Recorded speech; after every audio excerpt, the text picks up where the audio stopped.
years. The conservative majority of the court ruled with the roost in this decision to overturn Roe versus Wade, and the outcome is expected to lead to abortion bans in roughly half the states in the country. Kara Callahan is co-founder of an abortion fund called Tides for Reproductive Freedom and works at Planned Parenthood in Massachusetts. She tells GBH News the court's decision will have a profound effect on so many women. I had an abortion in 2003. And the idea that if I was to be in a similar situation, luckily I live in Massachusetts, but for all of the people over the country who don't live in a state that have legal abortion now, their entire journeys and their entire lives are going to be affected by that. Today's ruling came more than a month after the leak of a draft opinion by Justice Samuel Alito indicating the court is prepared to take this massive and historic step. Meanwhile, Massachusetts Congresswoman Lori Trahan issued the following statement just moments ago, quote, "The consequences of the Supreme Court's decision to overturn Roe are devastating. Millions of women are losing access to safe legal abortion care immediately because of anti-abortion state laws taking effect now that the opinion is official," unquote. Also, want to let you know that GBH News has suspended its pledge drive for the day so we can bring you this historic announcement from the Supreme Court, but you can, in fact, still support GBH by going to gbhnews.org. And Jim and Marjorie will be with this all day today. This is GBH News. Support for NPR comes from NPR stations. Other contributors include Indeed, a hiring platform designed to streamline how businesses can attract, interview, and hire candidates. More at Indeed.com/NPR. And the Annie E. Casey Foundation.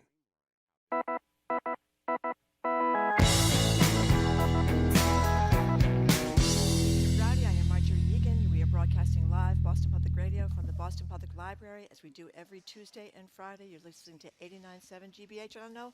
Can anybody hear what Marjorie's saying? I don't think so. I can't hear myself, so maybe we'll nobody fix else this can hear me. And I think it's, try it again, Marjorie. Okay. Oh, now it's working. There you go. He is Jim Brady. I am Marjorie Egan. You're listening to Boston Public Radio, 89.7 GBH, and we are broadcasting live as we do every Friday from the Boston Public Library. Good morning, Jim. Hey there, Marjorie. You know, even though we are streaming on youtube.com/GBH News, if there was ever a day I would suggest you go out of your way to join us, it is today. You know, Henry Santoro on the news just said, as expected. And it may have been expected, but expectation and reality are two totally different things. As you all know, Supreme Court this morning, 6-3 majority overruled Roe v. Wade and Casey and federal protection of the right for a woman to have an abortion in this country. We are suspending GBH's pledge drive today so we can make space for you to react, to ask questions. The whole show with Voices Like at Noon will be joined by former federal judge Nancy Gertner, GBH's Callie Crossley and Sue O'Connell, Dr. Cheryl Hamlin, who I think you know is the last doctor to have performed an abortion in Mississippi. With us for this hour is the Attorney General of Massachusetts, Maura Healey. She's also the only Democrat left in the race for governor. Their number to reach her from 11 to noon is 877-301-8970. It's for texts and calls. 877-301-8970. You can tweet her at BOS Public Radio. And if you're here in the audience at the Boston Public Library, you can ask a question, too, by alerting our colleague Gia, who is standing here to the right. It's a hell of a day to have you. Hello, Attorney General Maura Healey. Hey, Jim. Hey, Marjorie. Hey, Attorney General Healey, thank you so much, as always, for coming in. So what do you think about the Supreme Court getting rid of Roe v. Wade? It's absolutely awful. It is terrible. It is terrible, and I think many of us predicted that this was going to happen. I think we're now living with the reality of what this actually means. This is a big deal, and I am emotional right now because I am really upset about it. And I'm really upset about it because I don't think people understand all of what's happened in this country and how important our elections are, how important it is to fight for democracy. As you watch January 6th and you see Democrats and Republicans standing up, putting country ahead of party, we need to support those people in this time. This is the direct output of failures, of breakdowns in our democracy.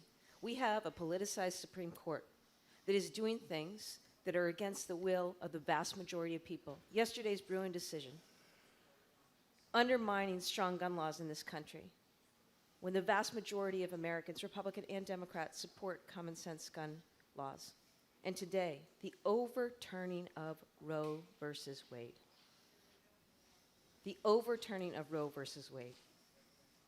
In a matter of time, the majority of states in this country will ban abortion. 13 states have trigger laws that will enable this to go quickly into effect. That affects, of course, 65 million women, but the ripples of effect of that are profound. Abortion will determine whether or not a woman is able to go to school, stay in school, join the workforce, leave the workforce. So I want to be clear that this is an assault and affront achieved by right-wing ideologues who sit on our Supreme Court, who are doing their damnedest to keep women down. That's what this is about. And so it's a hard day for a lot of people. I think it has to only strengthen our resolve. I will tell you, in Massachusetts, and I know from speaking to colleagues in other states, we are going to do everything we can to protect providers and patients here. We are going to be a helper state to other providers and patients in states where they're not going to have access to that needed care. And we're just going to fight back on this. And, you know, I just want to underscore how important our elections are, but this is a really hard thing to swallow. To see us go backwards. And it is my time as a lawyer. I graduated from law school in 1998. It is unfathomable to me that is where we are, that this Supreme Court has overturned Roe. And with that, put in question other things as well. Marriage equality, contraception. Who knows where this ends? You know, on that note, we were going to bring this up later, but since you brought it up about the tentacles from this horrible decision, former Chief Justice of the SJC, Margaret Marshall, who obviously wrote the same-sex marriage decision here that changed the world 20 years ago. She was with us a couple of weeks ago. We asked her the question that you just spoke to about whether or not the Roe decision, assuming it was like or the overturning, the Dobbs decision of Roe, as per the Alito leak, will have impact on other issues like same-sex marriage. And here's a little bit of what Chief Justice Marshall had to say. Yes, and I'll tell you why. It's the reasoning of the court. It is not what's the particular issue. It's Justice Alito's reasoning. And when he says any such right that we recognize, quote, must be deeply rooted in this nation's history and tradition and implicit in the concept of ordered liberty, all kinds of things are not deeply rooted in our nation's history and traditions. Same-sex marriage, interracial marriage, contraception. The list is wrong. I want to read to you and get your reaction. I know you know this, Attorney General. Here's what then nominee Kavanaugh had to say when asked the question about whether Roe was settled law. It is settled as a precedent of the Supreme Court entitled The Respect Under Principles of Stare Decisis. And one of the important things to keep in mind about Roe v. Wade is that it has been reaffirmed many times over the past 45 years. He essentially lied in his confirmation hearing, did he not? He lied about that and about a whole bunch of other things, including assaulting women. So are we surprised? I mean, this is where we are. This is where we are. And again, we've got to take it back through democracy, through getting out the vote, through getting people in office who actually represent the will of the people. And we need to do everything we can, as I know we will, here in Massachusetts and across many states, to stand to protect providers and patients in this time, to stand up to those who want to take us back on issues of LGBTQ equality, on issues of racial equality, on issues of environmental protections. I mean, but again, this is about a right-wing agenda that now is situated in living and breathing in the majority of the Supreme Court justices. It is a goddamn shame. I will tell you that as a lawyer, it is a shame to know that this is what has happened to our Supreme Court, that it has become this politicized entity. And that just, you know, that is a terrible direction for the country. It doesn't leave us without options, though. I think, you know, you hear the emotion in my voice, and I certainly will do everything to turn that into energy, into action, and I know many people will. I'm so glad you're going to have Cheryl Hamlin on later. I called her the other day because I read that Globe piece about her work in Mississippi, and she's a provider from here who regularly goes to Mississippi to provide abortion care. And it's incredible what she and others are doing. And I want people to hear from her and also to listen to her about what we need to do. One of the things that my office has focused on is working directly with the legislature and with the governor on actions that we can take right now here in Massachusetts. Like what might they be, Attorney Well, General? I think, to the governor's credit, he will be out shortly with an executive order that speaks to ways that he's going to ensure through his administration that patients are provided here, and I credit Governor Baker with that. I also look forward to legislation soon by our state legislature that will take steps to protect patients and providers from investigation, from liability, from harassment. Incredibly important. I also know it is very, very important, and I was speaking to the governor of Illinois the other day, and also to the attorney general in Illinois, that places that are situated, that are going to be deluged with people coming over the borders. Illinois has about 13 states surrounding it, or in the vicinity, where people are not going to be able to access abortion care. So how do we think about providing help and assistance to those clinics, to those facilities? I've had conversations directly with the White House about what HHS can be doing, about what the FDA can be doing.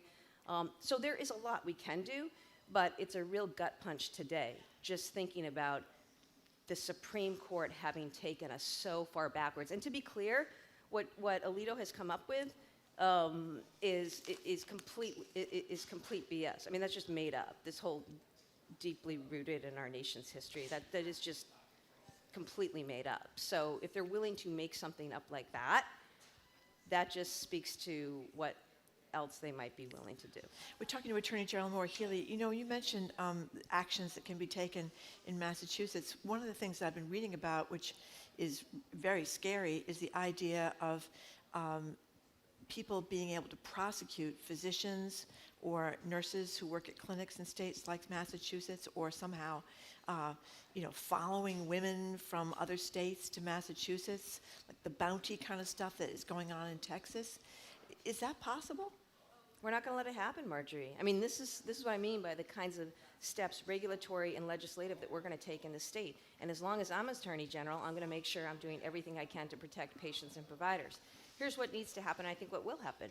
We're going to take steps to make sure that providers are shielded from civil and criminal liability, from investigation, from harassment, making sure that our own agencies here and entities are not participating in investigations or harassing investigations or lawsuits brought by those vigilante private citizens in other states or other state actors, meaning people in Texas or Florida or wherever. So those things are important. Protecting people from liability and protecting them from harassment, investigation, lawsuits, both patients and providers who are providing care here and elsewhere beyond the state, making sure our licensing boards are protecting our licensed providers here who may be subject to those investigations or attempted harassment. That's really important.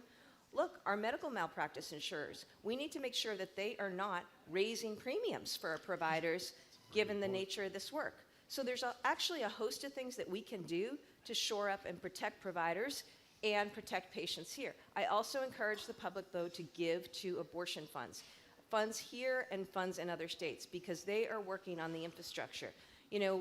Childcare, food, housing, transportation, because imagine, as I say, 26 states following this decision, 13 have immediate trigger bans. Yeah. There are going to be so many women who will not have access to this care, and we need to provide and support the infrastructure around this country to enable that to happen. We also need to endow and support the training of more primary care physicians and those who can provide abortion, because we have a shortage generally. By the way, if I may, I was just going to say, before we continue with the Attorney General, we'll get to your calls and texts in a second. As the Attorney General advised us a minute ago, the governor has issued an executive order. It does three things, if I can just read a summary. One, it declares the governor will not respond to extradition requests from other states to bring Massachusetts providers to their borders. Two, no employees in the executive branch will participate in any investigation in other states about reproductive health services provided in those states, absent an appropriate court order.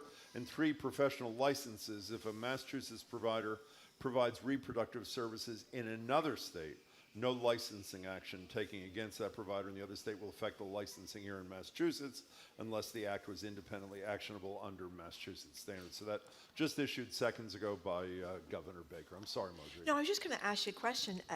I mean, to me, this decision says women are not equal in the United States of America. We don't have equal rights. Men's medical decisions are not monitored by anybody, and ours are. I mean, there's talks about people monitoring online, women looking for abortion services in other states, women looking for morning after pills in other states, women looking for medical abortion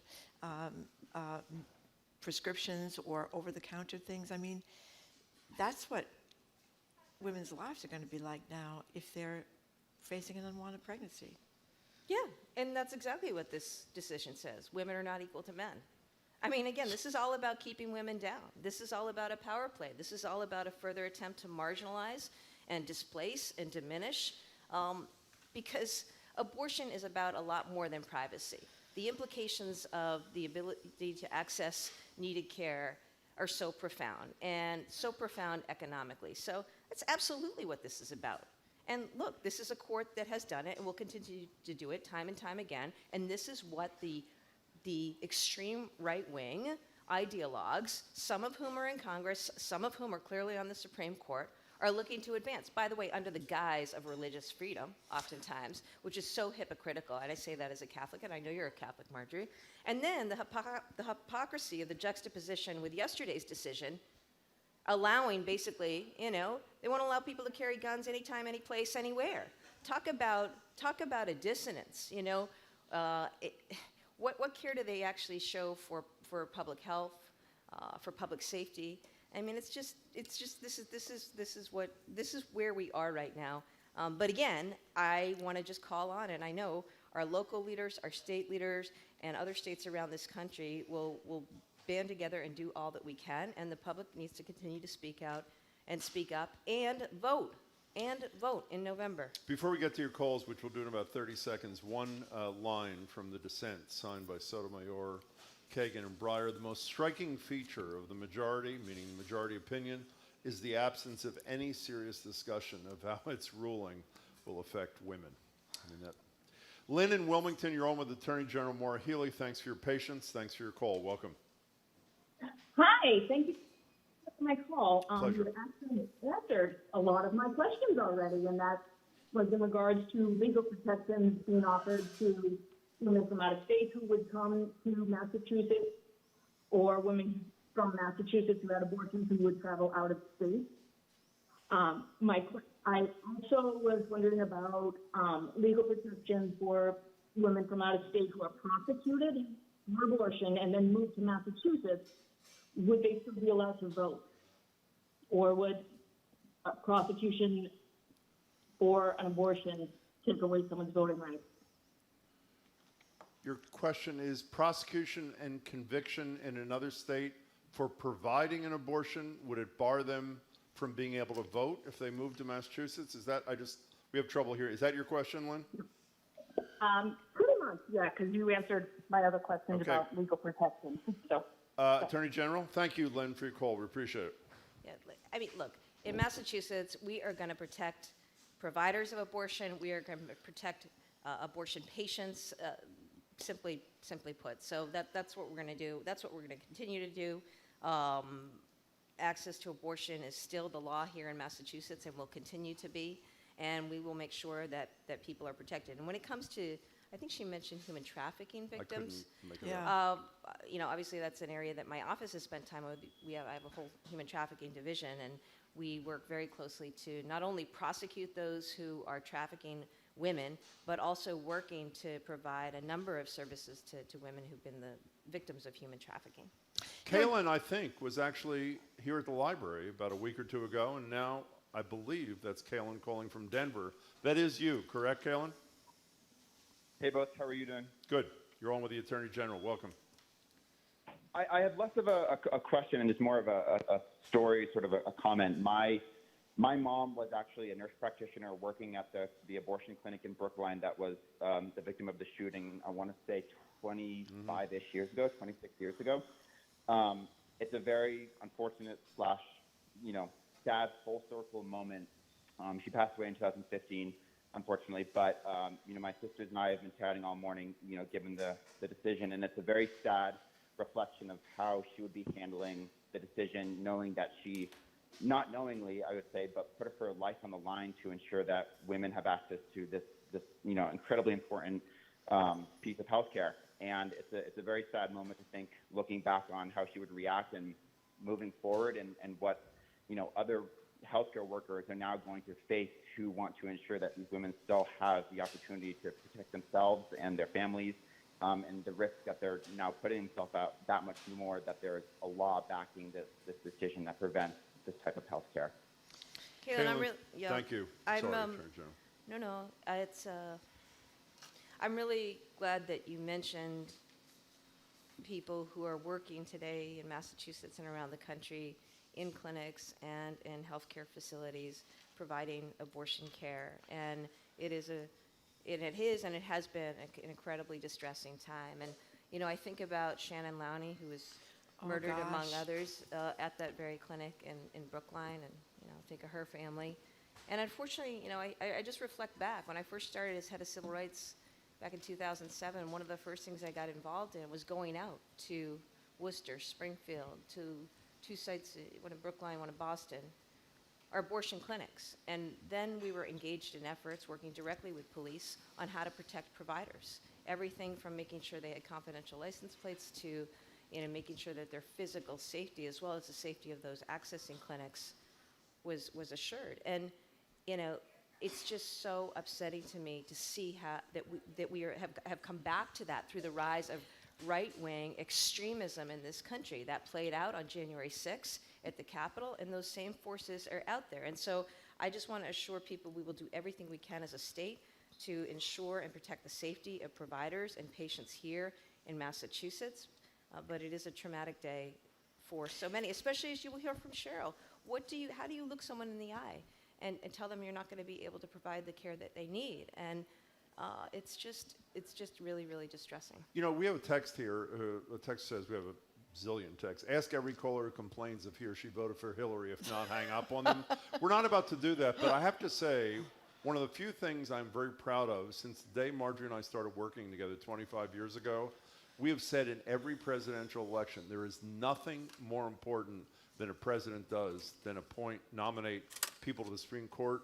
Gorsuch, Kavanaugh, and Coney Barrett, his three nominees, are in their young 50s, which means they could likely be on the Supreme Court for 3 decades. So regardless of your point of view, that's a huge issue. Before we take a break, and by the way, you can call on other things. Our intention is to focus almost exclusively today on this Dobbs decision, but if there are other things you want to discuss with the Attorney General, I just want to ask you one gun question off yesterday's decision, Attorney General, if I may.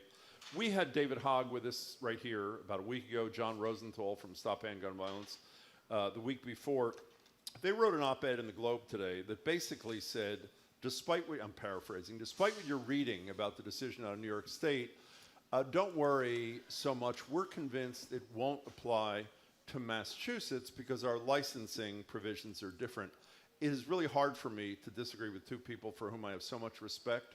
It seems to me that decision yesterday was about the discretion, that the Supreme Court was saying discretion is not constitutionally permissible in these settings. Police chiefs have discretion under Massachusetts law.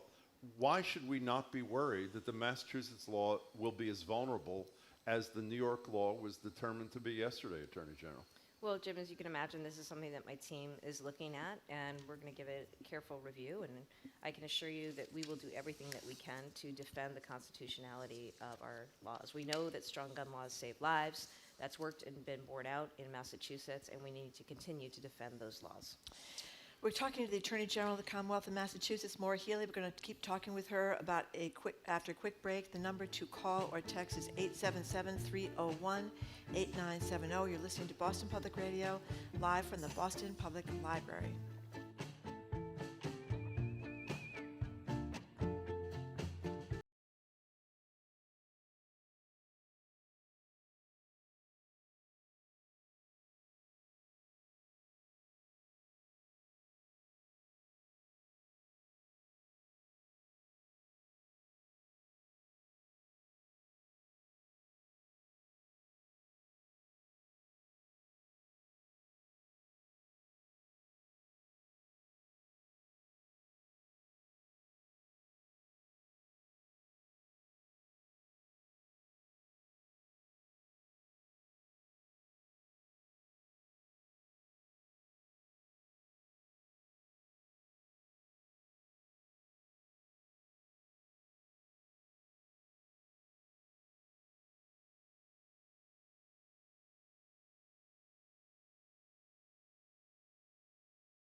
I am Jim Browdy.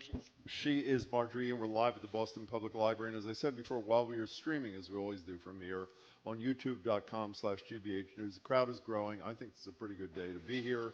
And we will take questions from the audience, not just at 877-301-8970 for the Attorney General, who's kind enough to give us an hour on this, unfortunately, historic day. 877-301-8970. Elizabeth, you're in a car. You're on with Attorney General Maura Healey. Thank you for your call. Hello. I have already resolved, and I've told a number of people personally and online that my intention is to provide funds and to provide lodging for women who come to Massachusetts or Rhode Island for abortion care. It's been suggested to me that I could be subject to prosecution by other states because of this. Attorney General Maura Healey, can you give us a read on what you think about this? Well, I think, first of all, I credit, your inclination here to be a helper and provide support, and we will do everything to make sure that, we're going to protect you. I mean, the governor came out with an order today. You saw that. No one's going to be extradited. We're going to protect patients and providers, and we're just going to be really strong about that. So, do what you need to do, and I have, to put it nicely, I have no patience for the likes of a Greg Abbott or those in Texas who think it's somehow lawful to investigate, harass, sue, and come after people in Massachusetts. Give me a break. Stay in Texas. Don't come here. Yeah. Elizabeth, thanks for your commitment. We appreciate it. Thank you for the call. 877-301-8970. Do we know about I don't think we know about what this law says about rape, incest, life of the mother. You mean the Supreme Court decision? Yes. I mean, as our staff just told us, Jamie just told us, Dobbs does not provide exceptions for rape or incest. So we've got to find that out because that well, you want to argue. I don't know if the Attorney General level. But if it turns out their contention is there's no federal constitutional protection for an abortion, there's no federal constitutional protection for an abortion for any reason. That's what I'm that's afraid left of. up to the state. Is that not rational? I think this decision is leaving it up to the states, and that's why I encourage people to get out and vote. And it's a really bad situation where you have 26 states ready to put serious restrictions on abortions, if not outright it altogether. Can I ask a totally can you move your mic down, Attorney General, sure. just that much? Yeah.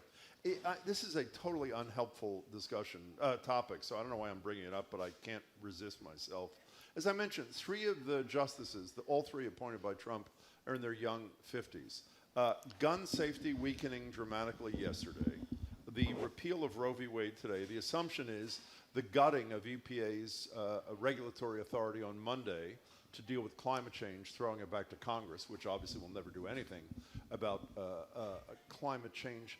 Is there a game plan at your level of American politics? I mean, Nancy Gertner was on the was on the Presidential Commission recommending reforms, term limits, adding people to the court.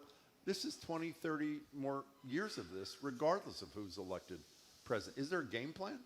I don't know if anybody has a particular game plan. I certainly, personally, am open to changes there, given what we're seeing. Meaning expansion of the court or term limits? Yes, yes, but again, I think the right now is the ballot box, okay? And that's why I say these races matter. And I always talked about in the presidential races the importance of the Supreme Court, as you did, Jim. Right now, focusing on these state races, it matters. Who's AG, who's Secretary of State, who's going to be governor. By the way, not for nothing, we got a clear choice in this campaign because both Republican candidates are firmly anti-choice and supportive of a decision like this today. So that's where we got to go. I think to the ballot box and making sure that we are electing people who will take the steps and enact what really is the will of the people and the majority of the people in their states. As I say, the majority of Americans, Democrat and Republican, supported Roe. They didn't want to see a change, and for good reason. And look what we have. And we've got to get into legislatures, Republican legislatures that have been just gerrymandered. Now, by the way, if they're tested in the Supreme Court, they're, of course, going to get the stamp of approval. But you got to vote these people out. You got to vote these people out. And that's where, and I'm not giving up on Congress. I was with Shannon Watts the other day, the founder of Moms Demand Action, and We do have a bill coming out of the Senate. Is it everything that all of us want? No, but it is something. So it is possible. We can't give up on that. We've got to continue to push Congress, and we've got to really focus on these state races. Well, speaking of state races, let's talk for a second before we get back to the calls about state legislatures. In the gun decision yesterday, I'm going to get the term wrong. What was the carve-out? Special spaces, I believe, is what the majority said, that they left open the possibility of, and please correct me if I have the wrong term over there, for a not permitting someone to carry a weapon out in public in special places. That seems to me to be an invitation to a legislature to say a special place is a school, a sporting event, any gather. You know what I mean? Is that something that you and legislative leaders are contemplating getting involved in? Do you understand my question here? Yeah, no, I think I do, and I want to be clear. The first order of business is defending the constitutionality of our strong gun laws. We'll look at the potential implications, and if there are lawsuits challenging those, but it is just really, really imperative that we be clear about what we've done in this state and what we need to continue to do. That law enforcement supports. I mean, the police chiefs, others support this, and for good reason. It reduces the likelihood of gun violence, and that's why we have a lower rate of gun deaths. And it's really troubling. I mean, they even want to take off the table these extreme risk protection orders, red flag laws, right, which is something that enables you to take action if you know a loved one is particularly at risk to themselves or to others. I mean, it's insane. And we have one, by the way, what this court has done. Year too. Yeah. You guys are both lawyers, and I'm not a lawyer, but I think I just play one on the radio. Okay, well, I don't even play one on the radio. It's hard for us lay people to understand. So the Supreme Court can rule federally on abortion. Say the states can make their rules on abortion, right? They're going to ban it, but the states can make their. But guns, Massachusetts. It's different, right? They're saying they're going to make a rule for guns in all the states. I mean, what's the difference there? How can it be? You know what I mean? How? Yeah, and it's the right question. It's ridiculous. It's ridiculous, and they I guess they seem to have established some order of rights here, and it's clear where women fall on that pecking order, and they want the Second Amendment to be above everything, it seems, and so it doesn't make sense, and as I say, we're going to continue to defend our laws here, but it just reflects total and complete hypocrisy, and that's evidenced by the ridiculous language that they came up, this notion of deeply rooted in our nation's history bunk. Yeah. I mean, but that sadly is what's going on. It's all about expedience. It's all a means to an end to achieve what has been a right-wing ideological agenda. These are the same people. They got on the court. Remember how they got on the court. They got on the court funded by dark money, funded by all these influences that are there, fomenting and pushing all the nonsense that led to the really dangerous January 6th situation.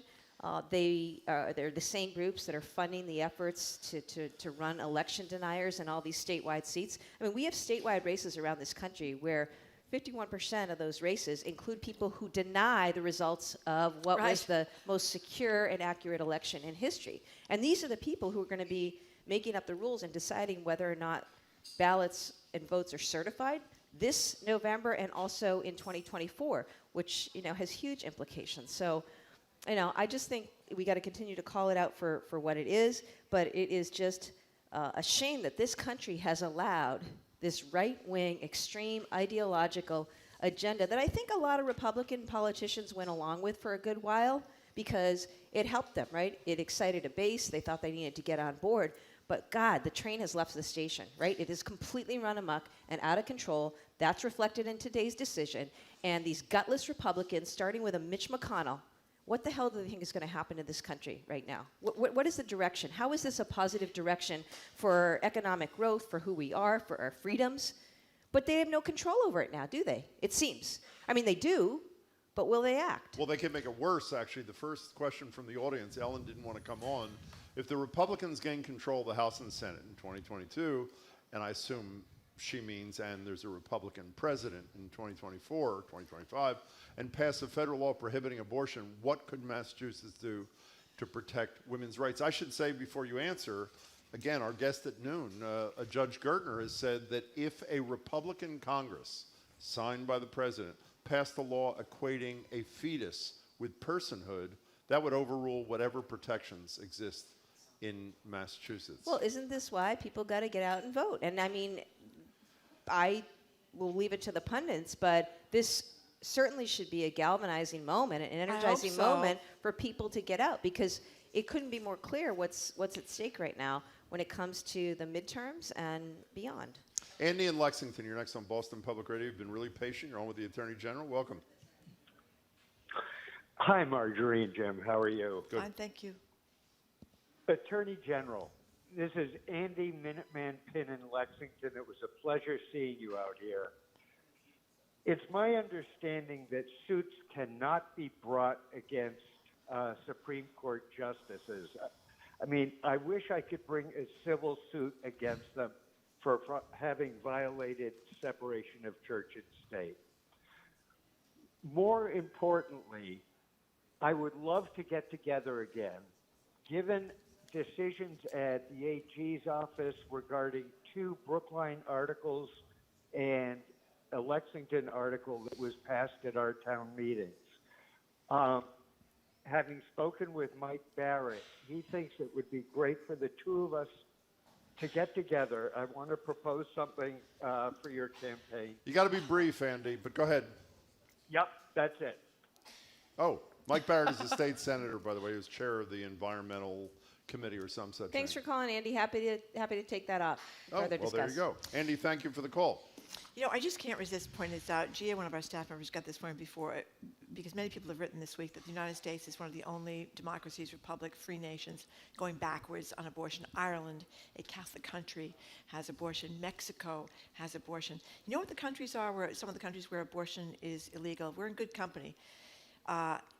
Iraq, Haiti, Nicaragua, the Congo, Senegal, which is in Africa, Sierra Leone. I mean, it's countries that are much further behind than we are, or are outright authoritarian countries. We're much farther behind. Yeah, we're much farther behind. That's where we are. You know, it's just kind of insane. Anyway, let's go. Where are we going? I couldn't agree more. Yeah. And, you know, obviously the impact is disproportionately felt by women of color. Yep. And poor women. And poor women.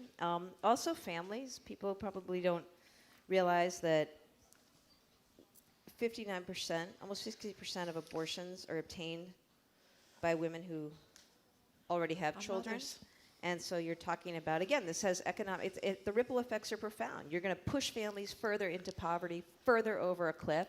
And for those who, you know, it's, again, I mean, they focus on birth. They say nothing about raising a child. Or and they actually, as the Republicans, fathers. don't give a damn about raising a child because they want to completely eliminate and take away supports. How many times did my office have to challenge the Trump administration every time they wanted to take away some support for families out there, right? And, you know, that's a really big piece of this, you know, and it's just, it's really distressing when you think about how many people this is going to affect, including the fact that 50% of abortion patients live at or below the poverty line.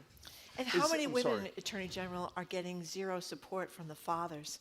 You have to chase them all over the place. I know Massachusetts does a much better job than other states in going after child support, but there are many ways to get around child support, and many women are left completely on their own, trying to financially support these kids. Also many fathers don't have the money or the means to begin with. These are family decisions, you know, oftentimes. So it's just, it's really, I understand people's pain today because the implications are so profound, and you will hear that articulated no better than by Cheryl Hamlin. Because for all the talk about precedent, and for all the talk about the court and these guys in robes, focus on the ballot box, get out there and vote, okay? And demand that across the country, and do everything you can to hear from our providers about what they need on the ground across this country and the ways we can actually support our patients and providers. By the way, Herschel Walker can afford to provide for the children I they've seen in their whole lifetime. Yeah, Jesus.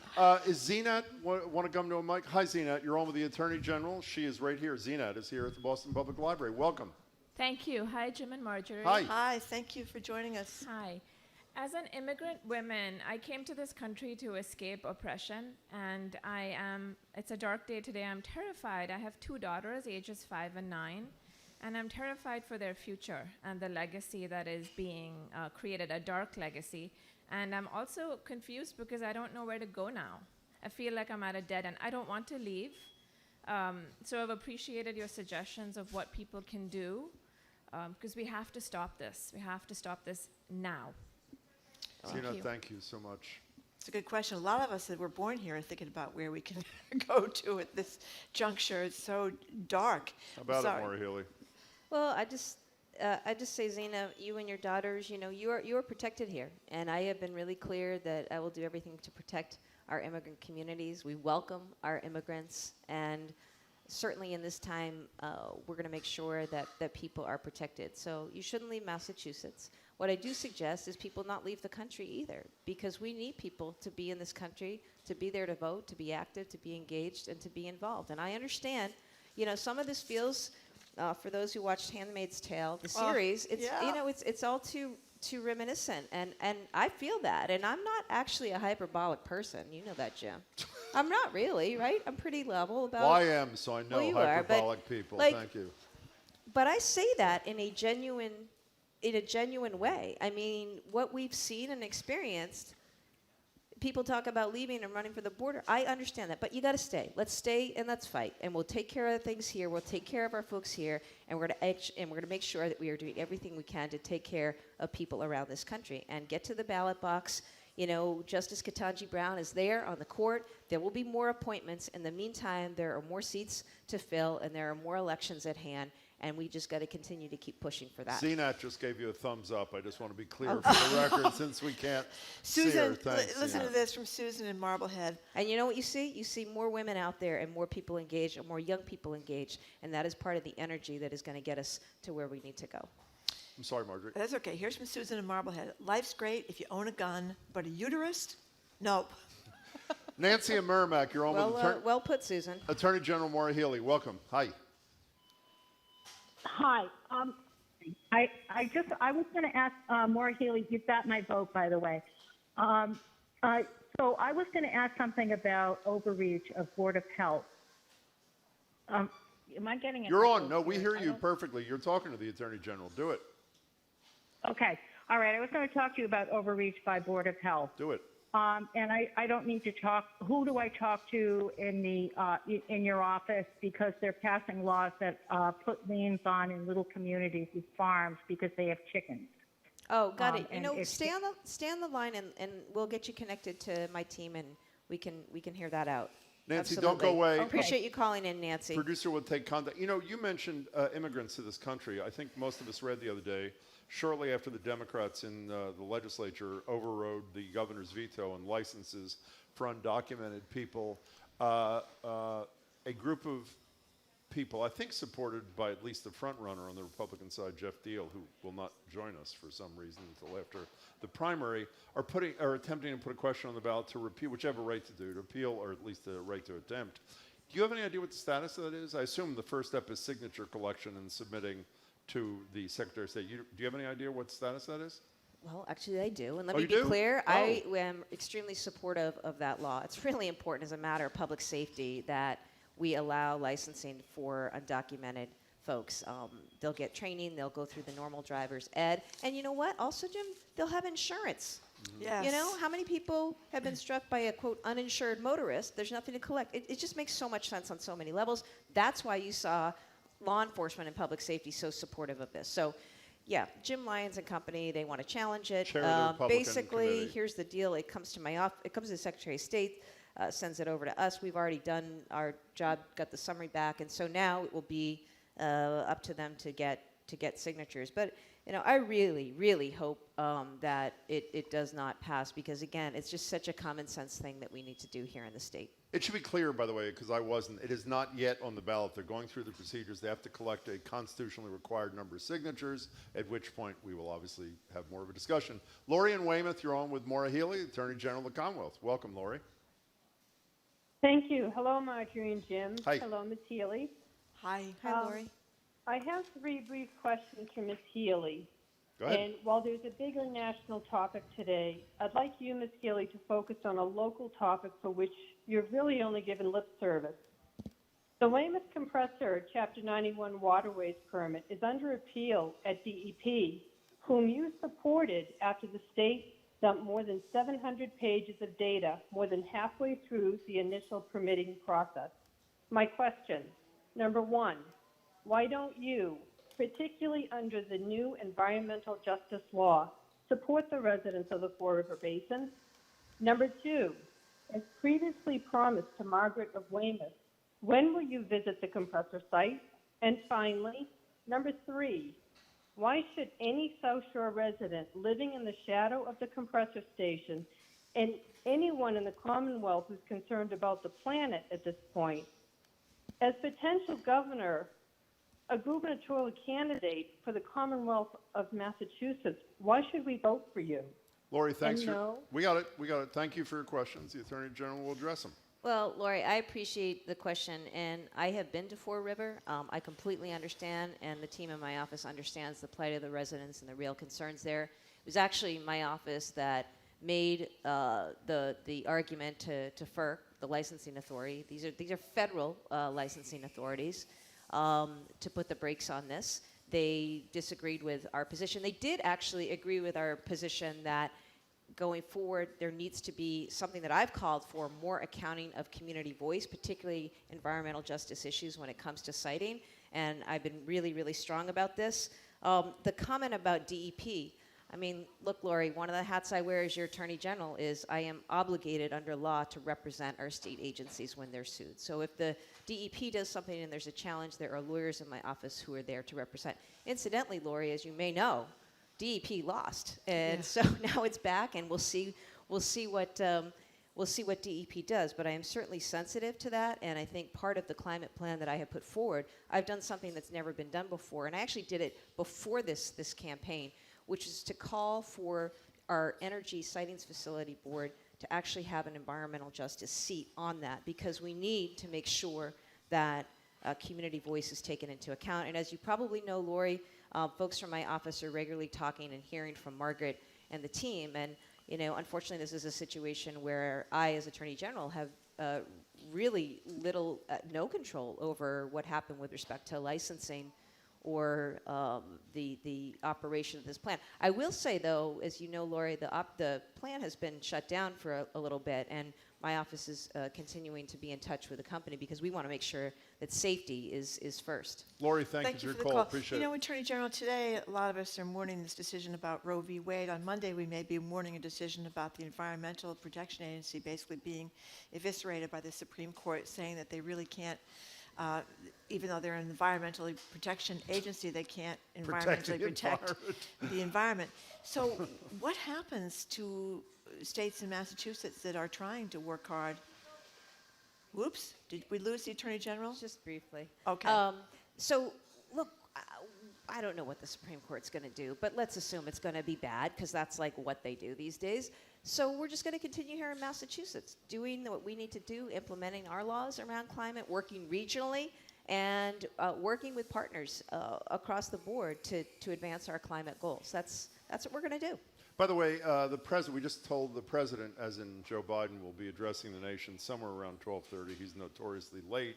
But whatever time he decides about the Dobbs case, about the overruling of Roe and Casey, when he speaks, we'll bring it to you live on Boston Public Radio. One last thing about your response to Laura. You mentioned you're statutorily required to represent the Department of Environmental Protection. In extraordinary cases, an attorney general can say, I so disagree with the underlying argument that will outsource that. You can do that, can you not? You can, but it really has to be a situation where either there's a conflict or it's an extraordinary case. And unfortunately, I mean, a lot of this licensing and permitting stuff is pretty routine and rote in terms of what the law allows. Jane and Chelsea, we're going to try to squeeze you in. We're a little short on time. You're on with Attorney General Maura Healey. Welcome.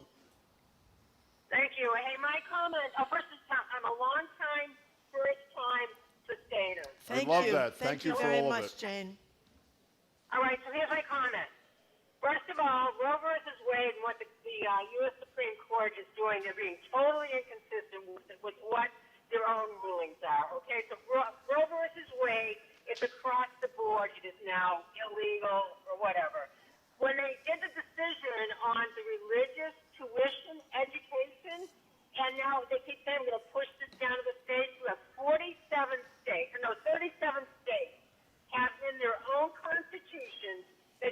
not pay for religious tuition based on the public tax dollars. So they're totally inconsistent. And also, just one more comment, and that's just to ask that a lot of state constitutions, such as our own, protect abortion. So on one hand, they're saying push it down to the states. On the other hand, we're saying we have control. And getting back to the gun law that they just passed, I think it's an oxymoron to have right to life and right to arms. And that's, I'll take it offline for your Jane, comment. thanks for the call. Attorney General? Hey, everything Jane said. Amazing you did that while driving, Jane. Maybe she should. You know, Attorney General, since this has been rather a downbeat hour for understandable reasons, I am told that there's somebody you have some relationship with who has a birthday coming up tomorrow. Do you have any interest in wishing that particular unnamed person, but feel free to name her a happy birthday? Or Oh, happy birthday to my mother. is she here, by the way? She's here today. And we're, Oh, my goodness. Where would you be, mother of the Attorney General? Hello, it is a pleasure. Happy birthday. We're thrilled to have you here And today. also, you know, my mom goes to church every morning. She goes to Catholic church every morning. And she's also still a school nurse. She does substitute school nursing. And growing up, she was responsible for a lot of health education, sexual health education for kids.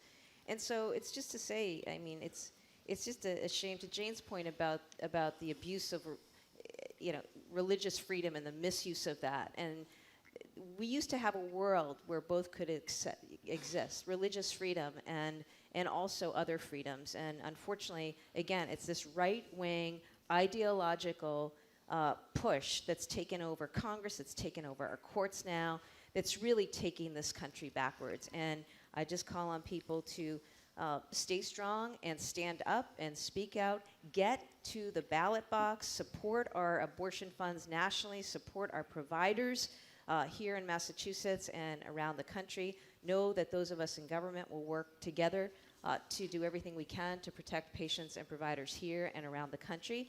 And while this is a really devastating day, it is, try to, you know, I know that what I'm going to do is just turn it into more energy and resolve for action and taking this back. That's what I'm going to do, and I am really sharing people's distress about all of this. But that's what I'm going to do, because this is, it's just insane what's happened. Attorney General, thank you really very much appreciate your time for being with us. Very important day. That was the voice of Attorney General Maura Healey. She joins us every month. When we get back, we're going to talk to retired federal judge Nancy Gertner, and after that, GBH's Callie Crossley, about this incredible decision today. You're listening to Boston Public Radio, 89.7 GBH. We are broadcasting live, as we do every Tuesday and every Friday, from the Boston Public Library. You don't need any tickets. You don't need to sign up. You can just come on down. Quick break, right back.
Our programs are made possible thanks to you. And Johnson & Wales University, dedicated to providing an education powered by purpose, offering a hands-on student-centric approach inside and outside the classroom. You can explore more at jwu.edu.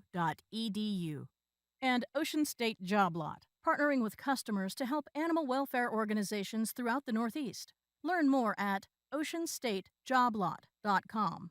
That's oceanstatejoblot.com. Trusted, local news.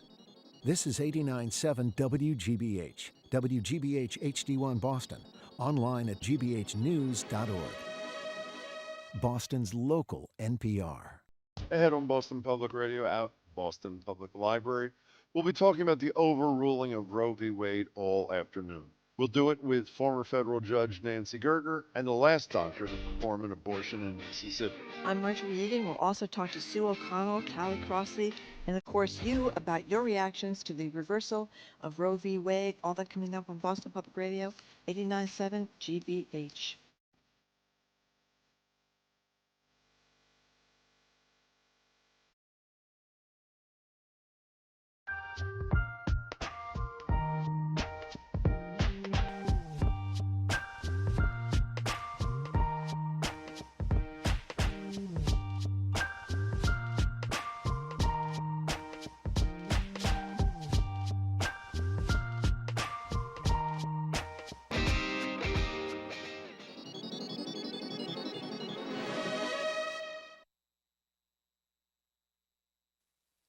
Live from NPR News, I'm Lakshmi Singh.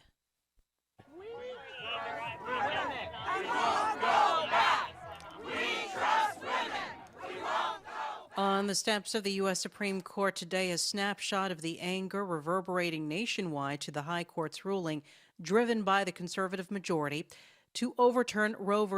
Wade, the 1973 ruling that had legalized abortion nationwide. But those who've long fought against abortion rights are hailing today's decision. NPR's Sarah McCammon reports in some places the impact was expected to be immediate. There are a handful of states that, according to multiple analyses, were likely to immediately ban abortion. Those include Louisiana and Kentucky, and also South Dakota, where, to my knowledge, the one clinic that remains in South Dakota had already stopped performing abortions recently. So those three states, I've been in touch with a couple of clinics there who've said they've already stopped providing abortions. NPR's Sarah McCammon reporting. While processing a stinging setback on abortion rights, Democrats are applauding a breakthrough on another major priority issue for the party, stronger gun safety legislation. Congress is close to approving bipartisan legislation resulting from negotiations that followed the Uvalde school shooting in Texas last month. Ukrainian forces are withdrawing from the city of Severodonetsk. As NPR's Peter Granitz reports from Kyiv, the retreat ends a battle that lasted more than a month. The Ukrainian head of the Luhansk region, Serhiy Haidai, says that Ukrainian forces will withdraw from the city to more fortified positions. There had been heavy street fighting for weeks, as well as a sustained shelling campaign by the Russians. Before the war, the population of the city was estimated to be about 100,000 people, though most of the residents have left. Some of those who stayed had been holed up in a chemical facility. Russia's capture of the city brings it closer to controlling the Luhansk region, and its forces are likely to focus now on nearby Lysychansk. Peter Granitz reporting. The UN Office for Human Rights says its review of the killing of a Palestinian-American journalist last month indicates that Israeli troops killed her, not armed Palestinians. UN Human Rights Commissioner is calling on Israel to launch a criminal probe. Daniel Estrin has more. Journalist Shirin Abu Akleh was covering an Israeli military operation against armed Palestinians in the occupied West Bank. She was wearing a helmet and a vest marked press when she was shot in the head. The UN Office for Human Rights says its own inquiry indicates the fatal shot came from the direction of Israeli troops. An official Palestinian forensic investigation and multiple investigative media reports reached the same conclusion. NPR's Daniel Estrin reporting. The Dow Jones Industrial Average is up 663 points. This is NPR. Good afternoon. With the latest from the GBH Newsroom, I'm Henry Santoro in Brookline. Now that the U.S. Supreme Court has overturned Roe v. Wade, many want to know what it means for residents of Massachusetts. According to the Center for Reproductive Rights, the Bay State is one of 14 states, plus the District of Columbia, with laws in place protecting the right to an abortion. Even with the Roe v. Wade decision reversed, Massachusetts residents can still receive abortion care. The state Senate overcame Governor Charlie Baker's veto to pass the Roe Act in December 2020. Law gives 16 and 17-year-olds the right to receive an abortion in consultation with their health care provider without needing parental permission. It also allows abortions after 24 weeks in cases where a fatal fetal anomaly and in situations where deemed necessary by a doctor. And just last month, the Massachusetts Senate voted to adopt an amendment that provides enhanced protections for reproductive and gender-affirming health care within the state, including abortion procedures. The amendment also protects out-of-state residents who travel to Massachusetts for such services. And in light of today's decision by the U.S. Supreme Court, Massachusetts Attorney General and Democratic gubernatorial frontrunner Maura Healey tells GBH News. We are going to do everything we can to protect providers and patients here. We are going to be a helper state to other providers and patients in states where they're not going to have access to that needed care. And we're just going to fight back. Meanwhile, the activist group Anonymous posted a tweet shortly after the ruling that said, quote, repealing Roe versus Wade isn't going to go the way the SCOTUS or GOP thinks it's going to go. Play with fire, get burned. Don't say we didn't warn you. Expect us, unquote. This is GBH News. Support for NPR comes from NPR stations. Other contributors include C3AI. C3AI software enables organizations to use artificial intelligence at enterprise scale, solving previously unsolvable problems. C3AI is enterprise AI.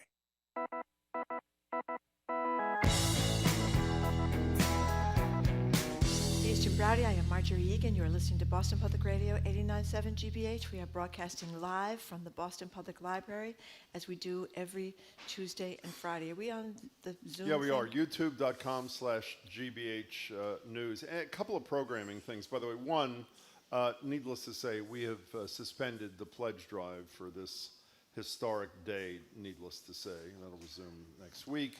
And there are other important things going on in the world, even though arguably today is one of the most important days in the last 50 years. Concerning the January 6th hearings, at 10 a.m. on Saturday, June 25th, 12 p.m. on Saturday, July 2nd, on both GBH2 and GBH World, we'll be re-airing all the January 6th hearings, 5 of them so far, so you can catch up. Tomorrow we'll feature the first 3 sessions, and next Saturday we'll feature the 2 sessions from this week. Joining us now is retired federal judge Nancy Gertner. Judge Gertner is a senior lecturer at Harvard Law School and a BPR contributor. We really appreciate your time, Judge Gertner. Thanks for calling in. Good to be on now. Yes, especially. indeed. Yeah.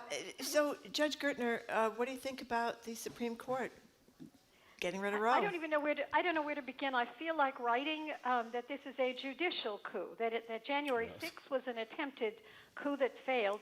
This is a judicial coup that succeeded. The notion that the 6-3 majority is sort of doing what they're doing, not because they had to, not because the case demanded it, but because they can, because they had the votes, because they could take out of their pocket a decision that they long wanted to make, and they had the votes. That's not the way judges operate. It's not the raw exercise of power, and this was the raw exercise of power. So, even Justice Ginsburg was described as a judicial restraint liberal. She believed that Roe was actually too precipitous and that decision should have taken years to germinate in the courts. This conservative majority was not prepared to wait, let the law evolve, and they were going to basically pull the plug. And then the notion that yesterday, with the gun case, let's stand back. Gun rights are protected in this country solidly now under the Constitution. Women's rights are not. What's wrong with that picture? Well, I wondered, I'm obviously not an attorney, but women are no longer equal in the United States of America. Do women have the constitutionally provided equal protection under the law anymore? Not when you have a court that wishes to rigidify the interpretation of the Constitution in the 18th century and the 19th century. Because if the issue is what was in the Constitution, women were irrelevant, right? They were non-persons. If the issue is what was, settled law at the time of the original Constitution and the post-Civil War amendments, likewise, women were irrelevant. So this is the absence of constitutional protection for women's rights and the presence of robust constitutional protection for gun rights. It's extraordinary.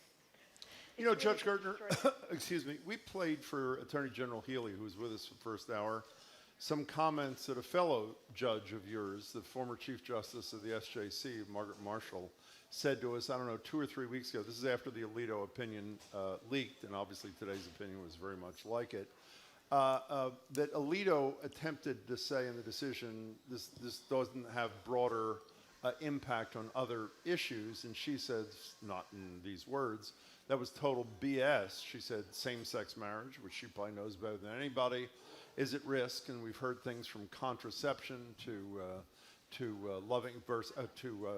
interracial marriage. Do you share Justice Marshall's concern about the spread, the tentacles of this decision?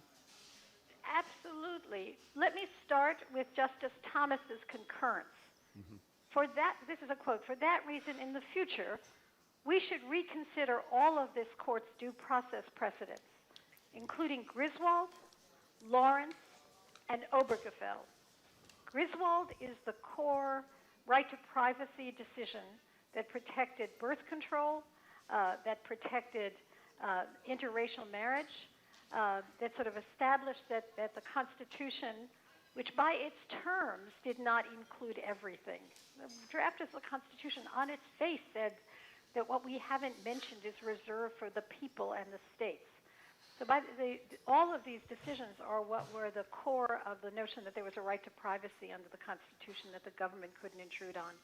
The irony of Justice Thomas saying that all of these precedents should be reconsidered is that the decision on which he has based his marriage is not included in these precedents, but it really derives from this precedent, namely Loving versus Virginia. His own marriage is at risk if the right to privacy is upended. Maybe she's not his best friend, as he always claims. Huh? As she always claims, I think, right? Is that what her line? Right. Yeah. They both. But again, I mean, I think it really is a judicial coup when you step back from the time that Barrett was confirmed.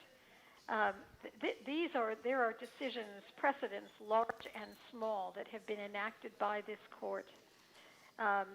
Throwing out 50-year precedents. Roe v. Wade is only the most recent, but there is a host of them, and it really is judges doing this, not because it's right, but because they can. And it sort of harks back to a position that Professor Tribe and I took with the White House Commission. Yeah. The only way to deal with this is to expand the court. There's no other way. We've discussed this with you before. You and Larry, where was your piece? In the Washington Post? Where was that where it was? It was in the Washington Post. Washington Post. You wrote a piece saying you both came in leaning towards term limits and against court expansion, and you came out leaning towards court expansion and against term limits. You've discussed this with us before, but explain why you did that change of heart. Well, it wasn't that we had abandoned term limits. It was just that we, in addition, saw that the court should be expanded. And here's why. The Supreme Court changes over time with deaths and appointments and different presidents. And it's not unusual that the court shift its tone and its decision-making. It is unusual that it does 180 degrees, as here. But the court does shift its personnel, and that's normal in our country. What's different now is the Gorsuch appointment was illegitimate, right? McConnell held up a hearing for Merrick Garland. Kavanaugh had his own problems. Barrett was forced through when people were voting. So this majority on the court was arguably a packed majority. The Republicans packed the court. Okay, but then you add to that the following. All across the country, the Republicans are attempting to constrict the voting. Restrict the voting for minorities in urban areas, to affect the counting of the votes. And you have a Supreme Court that is enabling that, cutting back on the Voting Rights Act, allowing state legislatures to do their will with respect to access to the vote.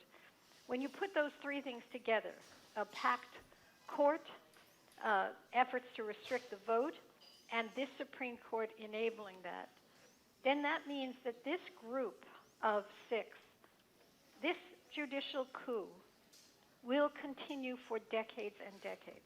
There will not be the usual back and forth in the composition of the court. They have socked in this conservative majority for the foreseeable future.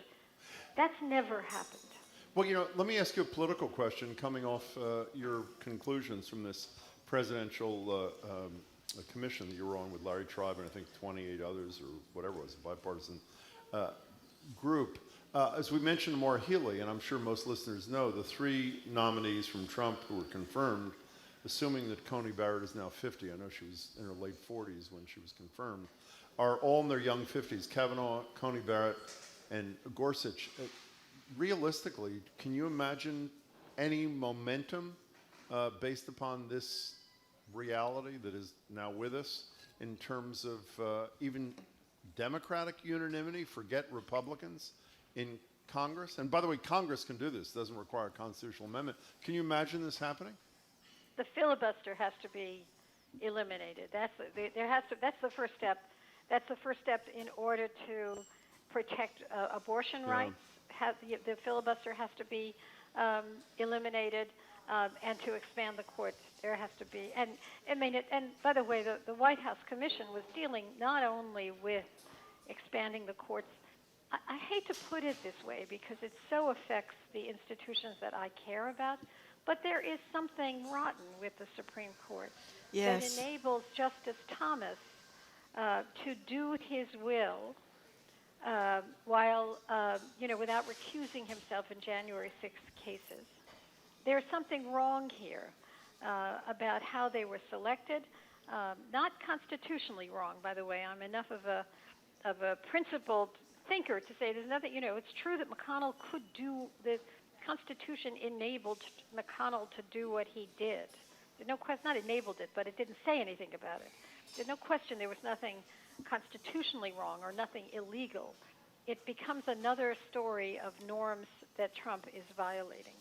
By the way, for those who don't, if I can interrupt you, for those who don't remember the details, correct me if I'm wrong, the reason Merrick Garland could not even get a hearing, according to Mitch McConnell, was it was so close to the election. I think it was 8 months, or somewhere around there. Exactly. That's Coney exactly. Barrett, early January. Coney Barrett, forget 8 months. Coney Barrett, who was not nominated too late, apparently, according to Mitch McConnell, voting had already started in the United States when Coney Barrett had her hearing and her confirmation vote. Yeah. So McConnell shifted the rationale, and he said, well, the difference is that this time we have the Senate and the House. Right.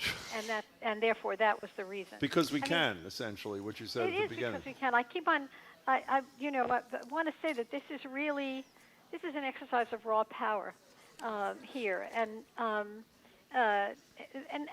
this was not a necessary decision. This was not the gun decision was one that Thomas reached for. I also want to say something, and this may be in the weeds, so stop me if I'm, in outer space here, the mixed metaphor.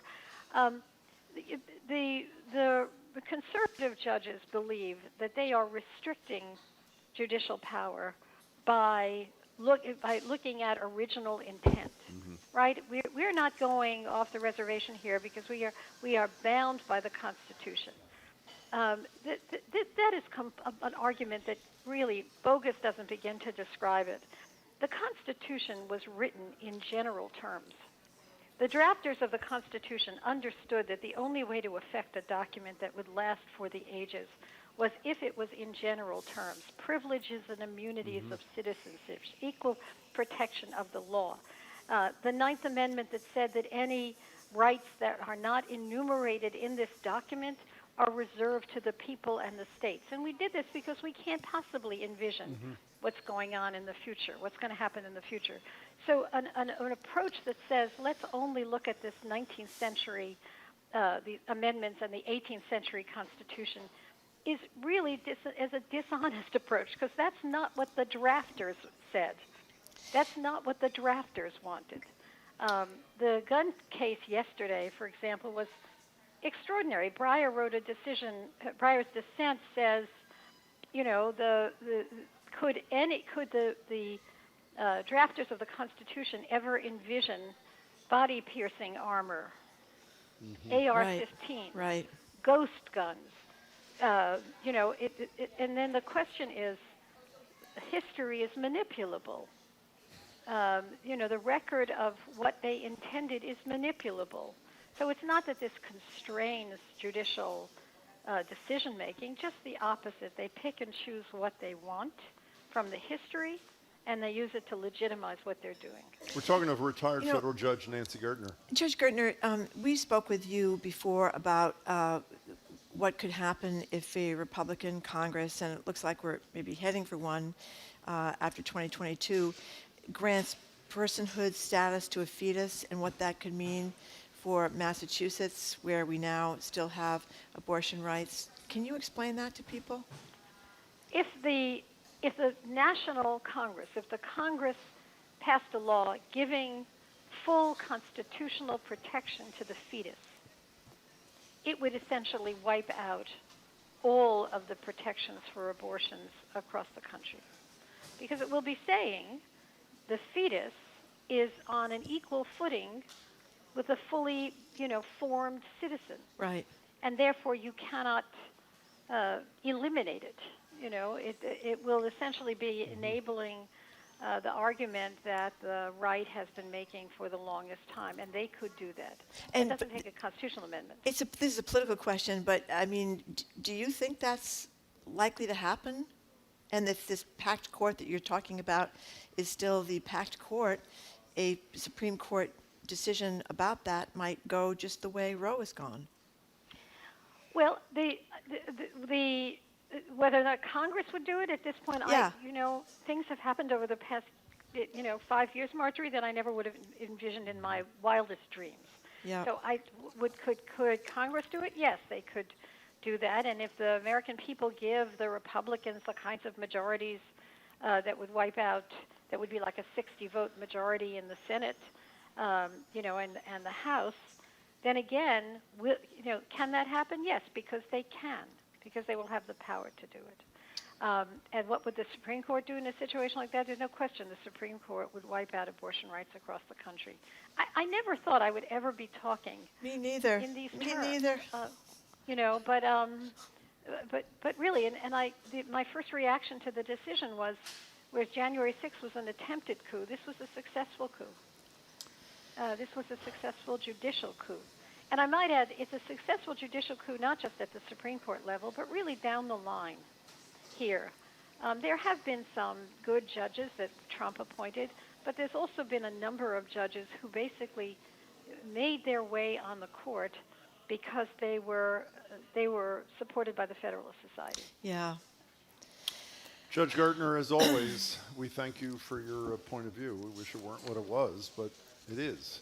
Judge Gertner, we'll speak to you soon. I think actually you're going to be joining us on Monday. Thanks for your time. We appreciate it. Okay. Thank you so much.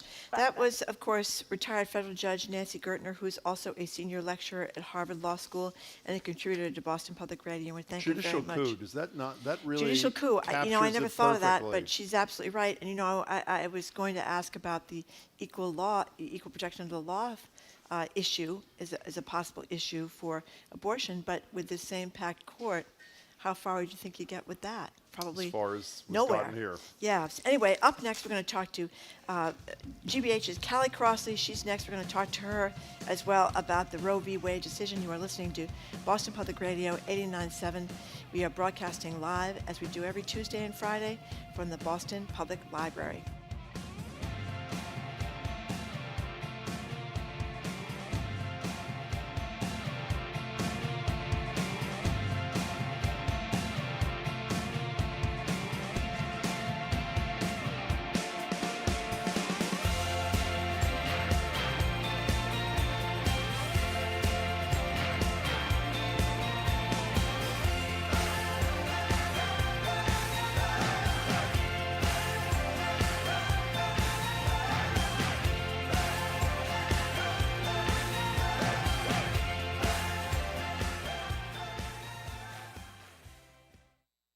The ruling is in. The U.S. Supreme Court has overturned the constitutional right to an abortion. It reverses Roe v. Wade. Now, let's talk about it. What does this mean for abortion rights in Massachusetts?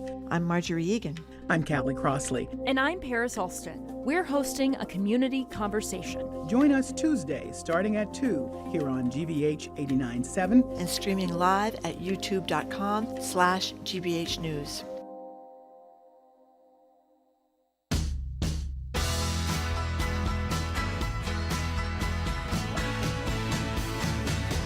Welcome back to Boston Public Radio. Jim Browdy and Marjorie Egan. We're live at the Boston Public Library. You know, I'm looking out at the people kind enough to join us today. I have a feeling many of them joined us because Friday is usually our most joyous show light with and music. breezy. And we're sorry we can't offer you what Not light and breezy exist today. Apologies. We're joined now by our colleague, Callie Crossley. Hey, Callie, how are you? Hello, Jim. Hello, Marjorie. Can you, by the way, if people heard the promo a minute ago, could you repeat again, Callie, what are you, Marjorie, and Paris and others doing on Tuesday at 2 o'clock right here at the Boston Public Library? Well, we wanted to have a moment to absorb the news and respond as we are now, viscerally, and then really step back and do a little bit of a deep dive.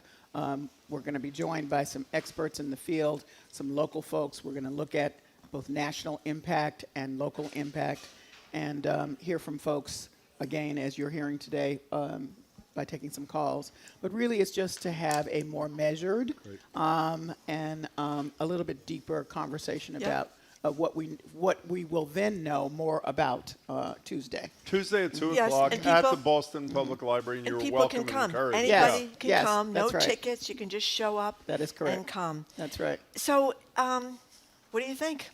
Well, you know, I was reminded of a song from The Wiz, which is some people would know the African-American version of The Wizard of Oz. Yes. There's a song in there by the Bad Witch saying, "Don't nobody bring me no bad news." And I feel like today it's all bad news. And so that was the first response. I should say that I just literally finished taping Basic Black, and the subject was Roe versus Wade. We were going to have a discussion pre the decision, and it came down the moment we were about to tape. Oh, gosh. And so I have some thoughts from the folks who were a part of that conversation, and many of them mirror some of the concerns that I've been thinking about, because I had said, actually, in a commentary some weeks ago that I believed that the Alita draft was no draft, and that was actually the decision, and that's exactly what happened.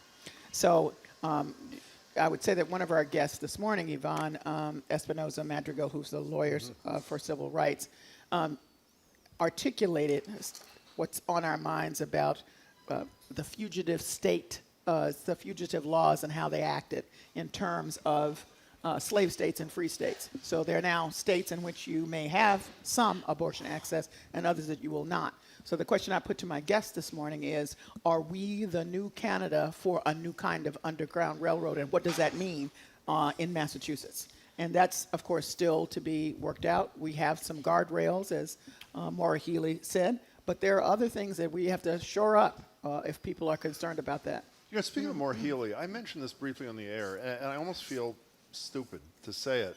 I knew this was coming. I, like you, knew that what Alito said is what Alito was going to say, and it was virtually the same from what I understand. Obviously, I haven't had a chance to read it yet.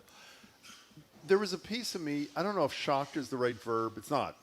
There was a piece of me that was in denial that they would actually do. Yeah, me too. You're on the line, I thought it was Marjorie, going to be 15 weeks. I thought with the uproar they might say, okay, we'll say 15 weeks, which going is to lower what the limit. Mississippi was. Yes, But and so it shows how much I know. But you know, you have said on the air for years since it took a turn in this country, Marjorie, and I was thinking of you this morning, Marjorie, when you would always say, you know, as bad as things are in this country at times, at the end of the day, I always grew up believing, just quoting Marjorie, that we would do the right thing. It may take a while to get there. It was, and I don't know if people saw Maura Healey, if they were either here or watching on YouTube. She was weeping when she answered the first question from Marjorie about what she thought about this decision.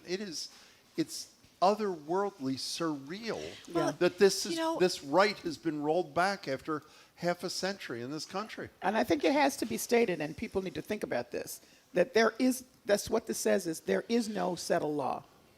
Right. Okay, let's repeat that. There is no settled law.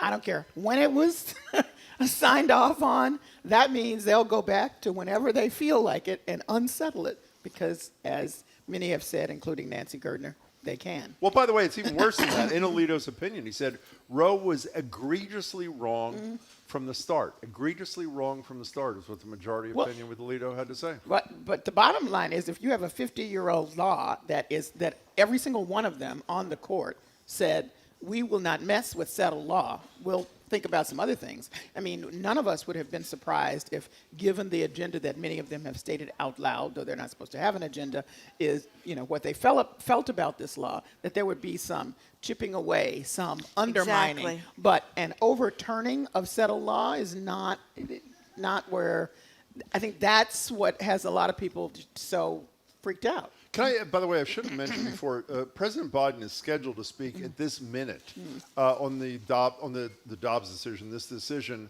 the second he speaks, and he is notoriously late, we will take that. After the president speaks, unless it's really delayed, Callie will stick around a few minutes. We will take your calls at 877-301-8970. What happens? Well, I think there's two other things to think about. Go ahead, I'm sorry. Two things to think about is that not only the fact that it's not settled law, but this for sure impacts other rights people may feel that they have. For sure. This is not a question anymore, okay? Because that decision affects all the rest of them. So you have to be concerned now. Do I have to be concerned about Brown versus the Board of Education? I guess I do. It's a great point. So that is something that we need to think about, and all of those communities that are impacted. And here's one thing that I just can't get my head around. This has implications for contraception, which seems to be counterintuitive to this. What do you want? Well, it's not enumerated in the Constitution, nor is the right to privacy that this was based upon. So you're right. It's hanging by a thread. Can you believe it's like we've turned into some third world country, like overnight. It's all about guns, guns, guns, and shrinking of everybody else's rights. And it's taking away a Constitution. I mean, you and I are old enough to remember what it was like before Roe v. Wade. I mean, it's kids that I went to school with, taking buses to New York, because New York had abortion rights sooner, taking a Greyhound bus from my hometown to New York City and back in the same day to get an abortion, or trying to do it themselves. Yeah, so the back alley stuff. I mean, all of horrible. That. This is, and so the other thing that I think has to be noted is there is not a faint line, but a distinct line of anti-woman in this decision. It's like, how dare you have sex and not want to have a kid as a result of it? And we will tell you when it's okay. And my oldest daughter worked in Philadelphia for a while because state doesn't pay for abortions in Philadelphia. If you're in Pennsylvania, you have to have your own money. And women would call up, mostly mothers, mostly poor, trying to put together $5 here and $10 there, and a lot of times, their family was against them, or the father was against them. I mean, where's the laws? If these people are so into babies being born, then where are the laws to get dads on the line, hook, line, and sinker right from the start? Where are the lines to get these women's help? What about taking care of these kids? Exactly. I mean, what about supporting the child, the extension of the child? What was the name of that? Child tax credit. Child tax credit. Yeah. Which made a demonstrative difference in the lives. I mean, I just. Where are the evangelicals and the Catholics that religious right voting for those kinds of helps that help that people absolutely need? Because most of the women that do this, they do it because they're broke, right? By the way, before you answer that, we are told that President Biden is coming out in a minute, and we will obviously take that live. I'm sorry, Callie. No, because the financial burden part of this is really something. Now you have not only those women you're talking about piecing together the $5 or the $10 or the however many dollars, but now they have to travel.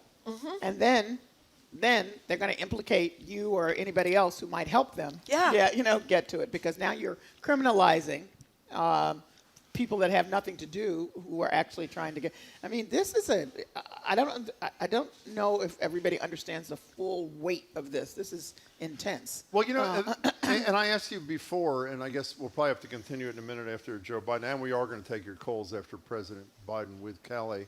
Is again yesterday, on the same day that the Senate votes for a modest improvement in gun safety laws, a far more dramatic elimination of gun safety rights by the Supreme Court.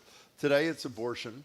And Monday, it is likely to be the gutting of the EPA's regulatory authority around climate change. So while Maura Healey said, and I couldn't agree with her more, the most important thing you do is vote, there's a lot of time between now and September primaries and November elections. What is the American people's position was contradicted, was overruled in every one of these cases, and will be on the environment by the Supreme Court. In the case of abortion, 2-1. In the case of guns, almost 3-1. And I don't know what the exact numbers are on climate change. What do we do? Do we tweet about this? Is that what America is going to do when their preferences are trampled upon by an unelected Supreme Court? What's our reaction to this? I mean, I think the reaction is, as people who are very disappointed this morning say, you have to figure out ways to push back. And I have no answer for what that may be. I will say this. The folks who are in charge now are the millennials. And they never lived in a situation they're in a state of shock. So they're having to come to grips with what do you mean, and then to figure out how all the other rights, because even if this particular right of abortion access does not impact you, all of the connectedness to this decision does. So I am curious now to see what is their response to it. And something that you all have talked about, and we've all talked about a lot, is with regard to the Affordable Care Act. It's one thing to have people be opposed to the idea of whatever they thought the Affordable Care Act was. But once they got accustomed to those rights given, it's a whole other thing to take that back. And so essentially, that's what the Supreme Court did. We just took it. Let's take it back. When has that been done in our history, by the way? I don't know. When has a constitutional right been granted and I think this may be a first. I could be wrong, but I think this may be a first. I was surprised there wasn't more of an uproar over the child tax credit being taken away. That wasn't a constitutional right, obviously, but it was something that raised millions of children out of poverty. And it reduced the child poverty rate by 50% in a year. Yeah. In a year. I know. And by the way, this is not just a Republican thing. While the vast majority of Democrats were in support of it, there was a particular senator you may have heard of, Joe Manchin, who was not in support of it. Right. And as a result, one man decided to take away that benefit, thousands of dollars from well, similar to Justice Alito, who Renee Landers, Professor Renee Landers pointed out, said, well, listen, if you can always women can go to Medicaid and pay for some of these procedures they need, health procedures they need. Of course, forgetting that he voted against that. So there are all these states that have no expansion of Medicaid, as we know. Well, there's also the Hyde Amendment around abortion. There is that as well. Forever, too. Right. Yeah. In any case. So if you're listening, here comes the President of the United States. He's about to speak about the Dobbs decision overruling Roe v. Wade. We'll get to the President in a couple of seconds. As in, you go to jail. It's not hyperbole to suggest a very solemn moment. Today, the Supreme Court of the United States expressly took away a constitutional right from the American people that it had already recognized. They didn't limit it, they simply took it away. That's never been done to a right so important to so many Americans. But they did it. It's a sad day for the court and for the country. 50 years ago, Roe v. Wade was decided and has been the law of the land since then. This landmark case protected a woman's right to choose, her right to make intensely personal decisions with her doctor, free from the interference of politics. It reaffirmed basic principles of equality, that women have the power to control their own destiny, and it reinforced a fundamental right of privacy, a right of each of us to choose how to live our lives. Now, with Roe gone, let's be very clear. The health and life of women in this nation are now at risk. As chairman and ranking member of the Senate Judiciary Committee, as vice president and now as president of the United States, I've studied this case carefully. I've overseen more Supreme Court confirmations than anyone today, where this case was always discussed. I believe Roe v. Wade was the correct decision as a matter of constitutional law and application of the fundamental right to privacy and liberty in matters of family and personal autonomy. It was a decision on a complex matter. It drew a careful balance between a woman's right to choose earlier in her pregnancy and the state's ability to regulate later in her pregnancy. A decision with broad national consensus that most Americans of faith and backgrounds found acceptable, and that have been the law of the land for most of the lifetime of Americans today. And it was a constitutional principle upheld by justices appointed by Democrat and Republican presidents alike. Roe v. Wade was a 7-2 decision, written by a justice appointed by a Republican president, Richard Nixon. In the 5 decades that followed Roe v. Wade, justices appointed by Republican presidents from Eisenhower, Nixon, and Reagan, George W. Bush, were among the justices who voted to uphold the principles set forth in Roe v. Wade. It was 3 justices named by one president, Donald Trump, who were the core of today's decision to upend the scales of justice and eliminate a fundamental right for women in this country.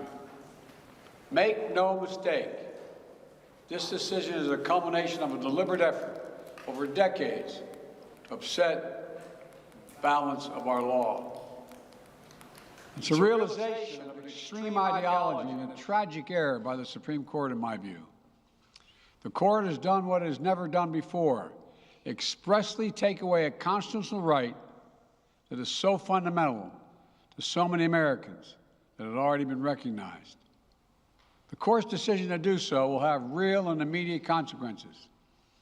State laws banning abortion are automatically taking effect today, jeopardizing the health of millions of women, some without exceptions.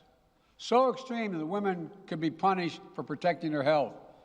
So extreme that women and girls were forced to bear their rapist's child. With the child, a consequence. It just stuns me. So extreme that doctors will be criminalized for fulfilling their duty to care. Imagine having a young woman have to carry the child of incest as a consequence of incest. No option. Too often the case. The poor women are going to be hit the hardest. It's cruel. In fact, the court laid out state laws criminalizing abortion that go back to the 1800s as rationale. The court literally taking America back 150 years. This is a sad day for the country, in my view. But it doesn't mean the fight's over. Let me be very clear and unambiguous. The only way we can secure a woman's right to choose, and the balance that existed, is for Congress to restore the protections of Roe v. Wade as federal law. No executive action from the president can do that. And if Congress, as it appears, lacks the votes to do that now, voters need to make their voices heard. This fall, we must elect more senators and representatives who will codify women's right to choose into federal law once again. Elect more state leaders to protect this right at the local level. We need to restore the protections of Roe as law of the land. We need to elect officials who will do that. This fall, Roe is on the ballot. Personal freedoms are on the ballot. The right to privacy, liberty, equality, they're all on the ballot. Until then, I will do all in my power to protect a woman's right in states where they will face the consequences of today's decision. While the court's decision cast a dark shadow over a large swath of the land, many states in this country still recognize a woman's right to choose. So, if a woman lives in a state that restricts abortion, the Supreme Court's decision does not prevent her from traveling from her home state to the state that allows it. It does not prevent a doctor in that state from treating her. As the Attorney General has made clear, women must remain free to travel safely to another state to seek care they need. My administration will defend that bedrock right. If any state or local official, high or low, tries to interfere with a woman's exercising her basic right to travel, I will do everything in my power to fight that deeply un-American attack. My administration will also protect a woman's access to medications that are approved by the Food and Drug Administration, the FDA, like contraception, which is essential for preventative health care, mifepristone, which the FDA approved 20 years ago to safely end early pregnancies and is commonly used to treat miscarriages. Some states are saying that they'll try to ban or severely restrict access to these medications. But extremist governors and state legislators are looking to block the mail or search a person's medicine cabinet or control a woman's actions by tracking data on her apps she uses are wrong and extreme and out of touch with the majority of Americans. The American Medical Association, the American College of Obstetricians and Gynecologists wrote to me and Vice President Harris stressing that these laws are not based on evidence and asking us to act to protect access to care. They say by limiting access to these medicines, maternal mortality will climb in America. That's what they say. Today, I'm directing the Department of Health and Human Services to take steps to ensure these critical medications are available to the fullest extent possible. And the politicians cannot interfere in the decisions that should be made between a woman and her doctor. And my administration will remain vigilant as the implications of this decision play out. I've warned about how this decision risks the broader right to privacy for everyone. That's because Roe recognized a fundamental right to privacy that has served as a basis for so many more rights that we've come to take for granted, that are ingrained in the fabric of this country. The right to make the best decisions for your health. The right to use birth control, a married couple in the privacy of their bedroom, for God's sake. The right to marry the person you love. Now, Justice Thomas said as much today. He explicitly called to reconsider the right of marriage equality, the right of couples to make their choices on contraception. This is extreme and dangerous path the court is now taking us on. Let me close with 2 points. First, I call on everyone, no matter how deeply they care about this decision, to keep all protests peaceful. Peaceful, peaceful, peaceful. No intimidation. Violence is never acceptable. Threats and intimidation are not speech.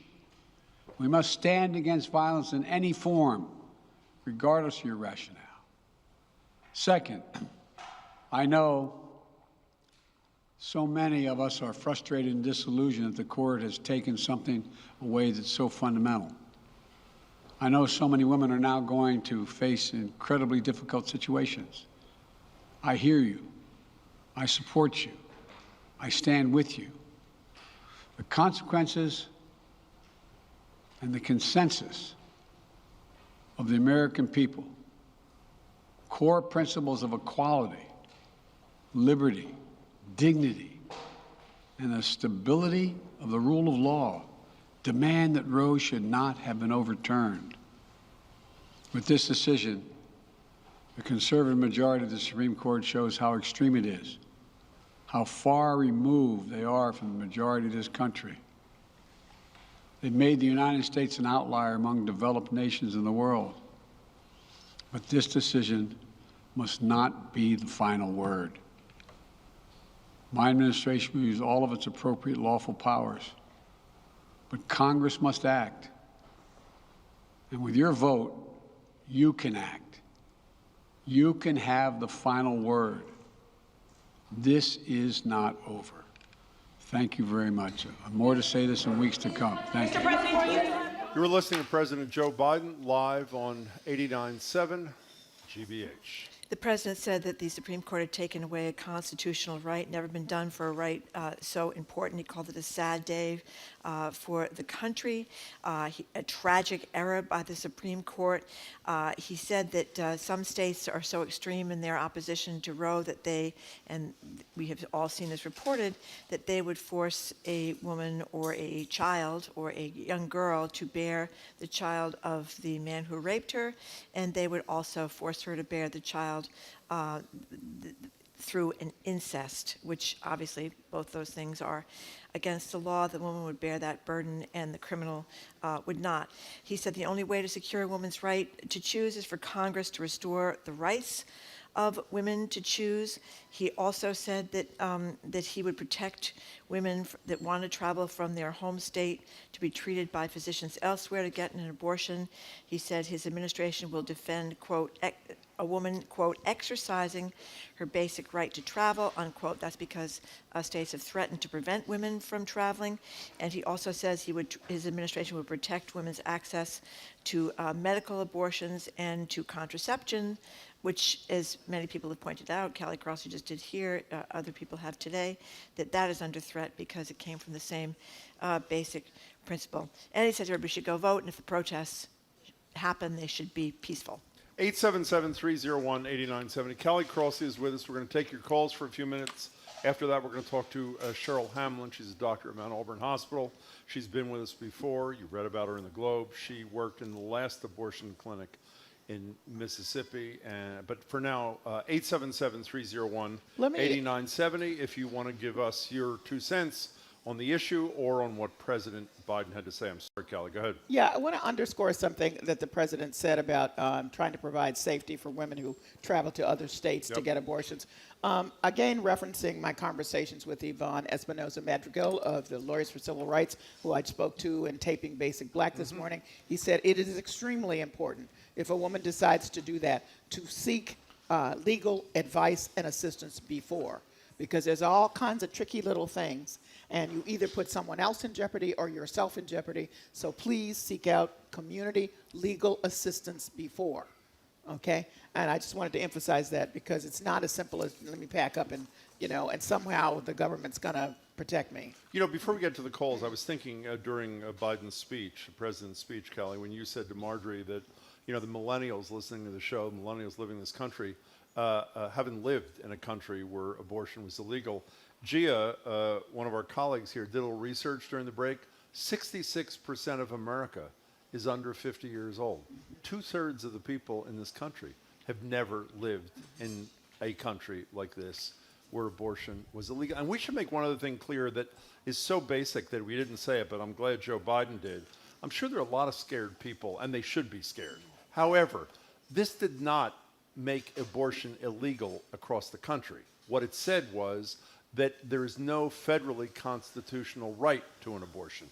An individual state, like Massachusetts, can provide a right to an abortion, like we currently do, or sadly, individual states can provide no right. They can ban abortion. But again, we should repeat, and it obviously relates to the travel thing, this was not a federal ban on abortion by the Supreme Court. It was a statement that the federal Constitution does not protect the right to an abortion for a woman in this country. One more thing, though. As a result of this decision, there are states that have on the books, ready to go, tied to this overturning, trigger laws. And look Three at them. states today. Yes. Look at them. Three All states these today. red states, Yes. Texas and all Right. those states around it. So if you were somebody living in Texas, Right. unless you have a lot of money and Exactly. you're going to have to make all these arrangements, you got a long way to go, don't Right, you? I right. mean, if you look at this map, this whole section of the Midwest is all trigger law, and the whole from Texas and the states above it are trigger Maura laws. Healey said to us there were 13 states. She spoke to the governor and attorney general of Illinois. There are 13 states either touching or in close proximity to Illinois where abortion either will be illegal today or illegal in the near future. Let's take some calls. Kathleen, you're calling from California. Jim Browdy, Marjorie Egan, and Callie Crossley. Welcome. Hi, thank you guys. You preserve my mentality and mental health every day when I listen to you because I Thank always you. end up a little more hopeful. Well, you than do when it for I us, started. too. Thanks for the call, Kathleen. Yeah. What's up? Well, I wanted to tell Chief Justice Roberts that his court stinks to high heaven, and I can smell it all the way in California.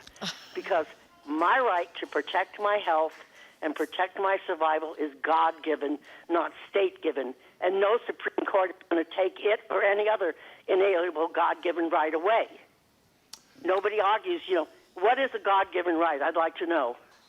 Well, you defined it for yourself, and Kathleen, thank you for your call. We appreciate it. 877-301-8970. Even if you're right, Kathleen, unfortunately, as of this moment, the law of the land of the United States is what the Supreme Court says it is. 877-301-8970.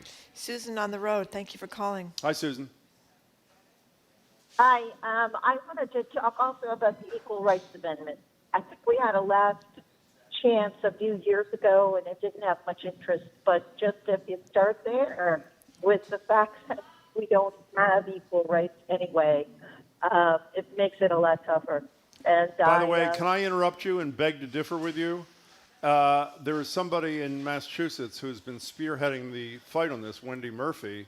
There is not only, you said not much interest, there is huge interest in the Equal Rights Amendment. And actually, if the archivist in Congress allowed for late states, late in quotes, vote to be counted, the Equal Rights Amendment would be part of the United States Constitution.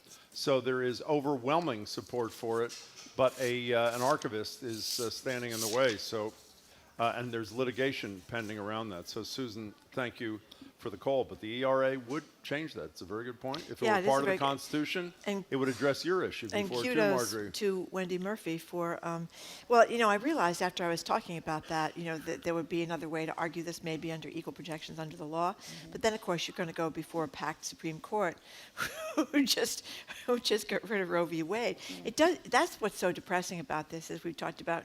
The new packed justices are relatively young, and we're seeing up with guns, down with the environment, down with women. I mean, down with who knows what else, as you pointed out, Callie.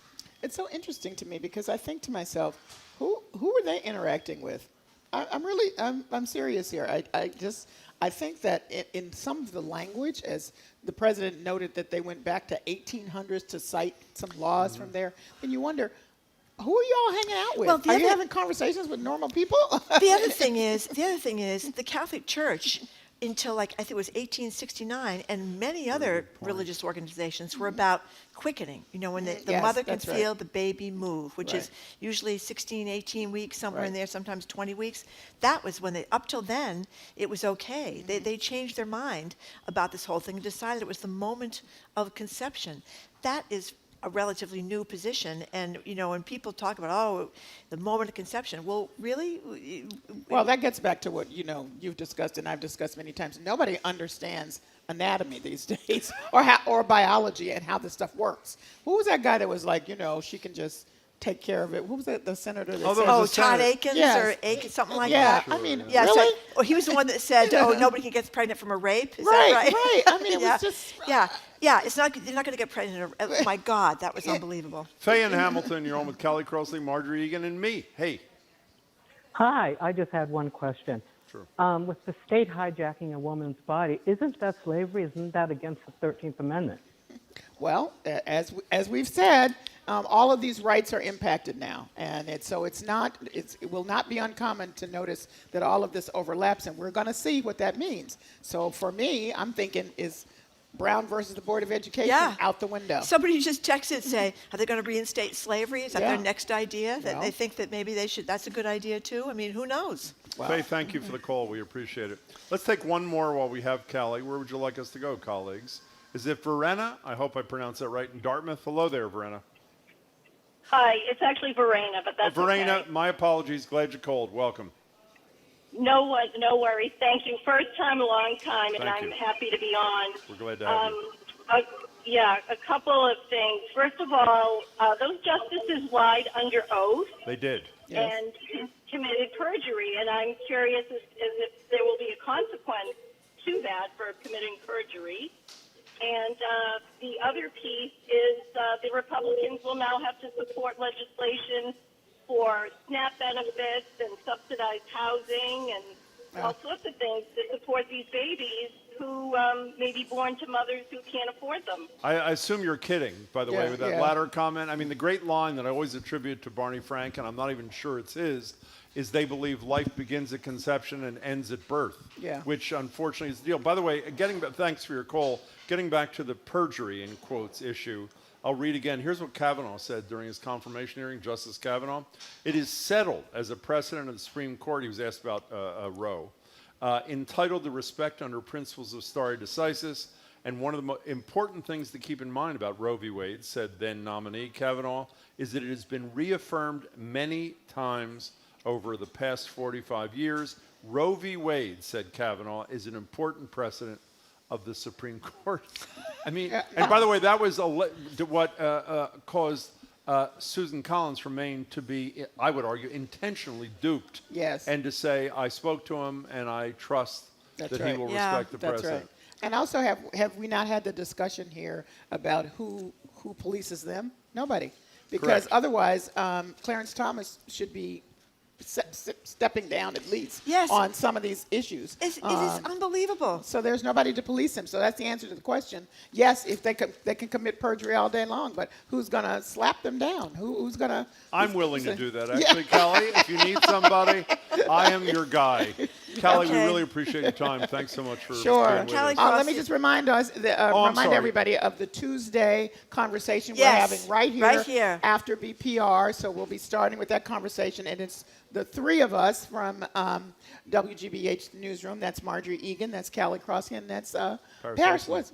2 o'clock right here live. You're welcome right after Boston Public Radio, Tuesday at the Boston Public Library. Callie, thanks so much for your time. We really appreciate it. Callie Crossley, thank you very much. Callie Crossley, of course, hosts Under the Radar with Callie Crossley, which you can catch Sunday nights right here on 89.7 at 6 o'clock. You can also catch her. She's the host of Basic Black, which airs tonight at 7:30. I believe they will be discussing this Roe v. Wade decision tonight on Basic Black as well. It's 7:30 rather, on GBH2. Up next, we're going to be speaking with Dr. Cheryl Hamlin, an obstetrician and gynecologist at Mount Auburn Hospital in Cambridge, who went to Mississippi and was the last doctor to perform an abortion there. You're listening to Boston Public Radio, 89.7 GBH. We are broadcasting.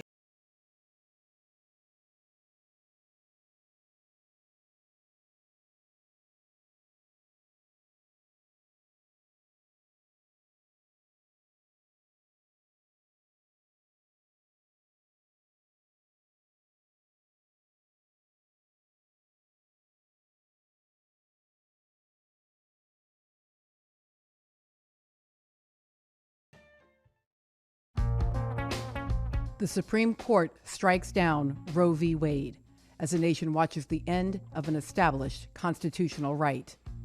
We're talking about the decision, and we want to hear from you. Call us at 877-869-8253. I'm Melissa Harris-Perry, and that's next time on The Takeaway from WNYC and PRX. This afternoon at 2 here on GBH News 89.7. Trusted, local news. This is 89.7 WGBH, WGBH HD1 Boston, online at gbhnews.org. Boston's local NPR.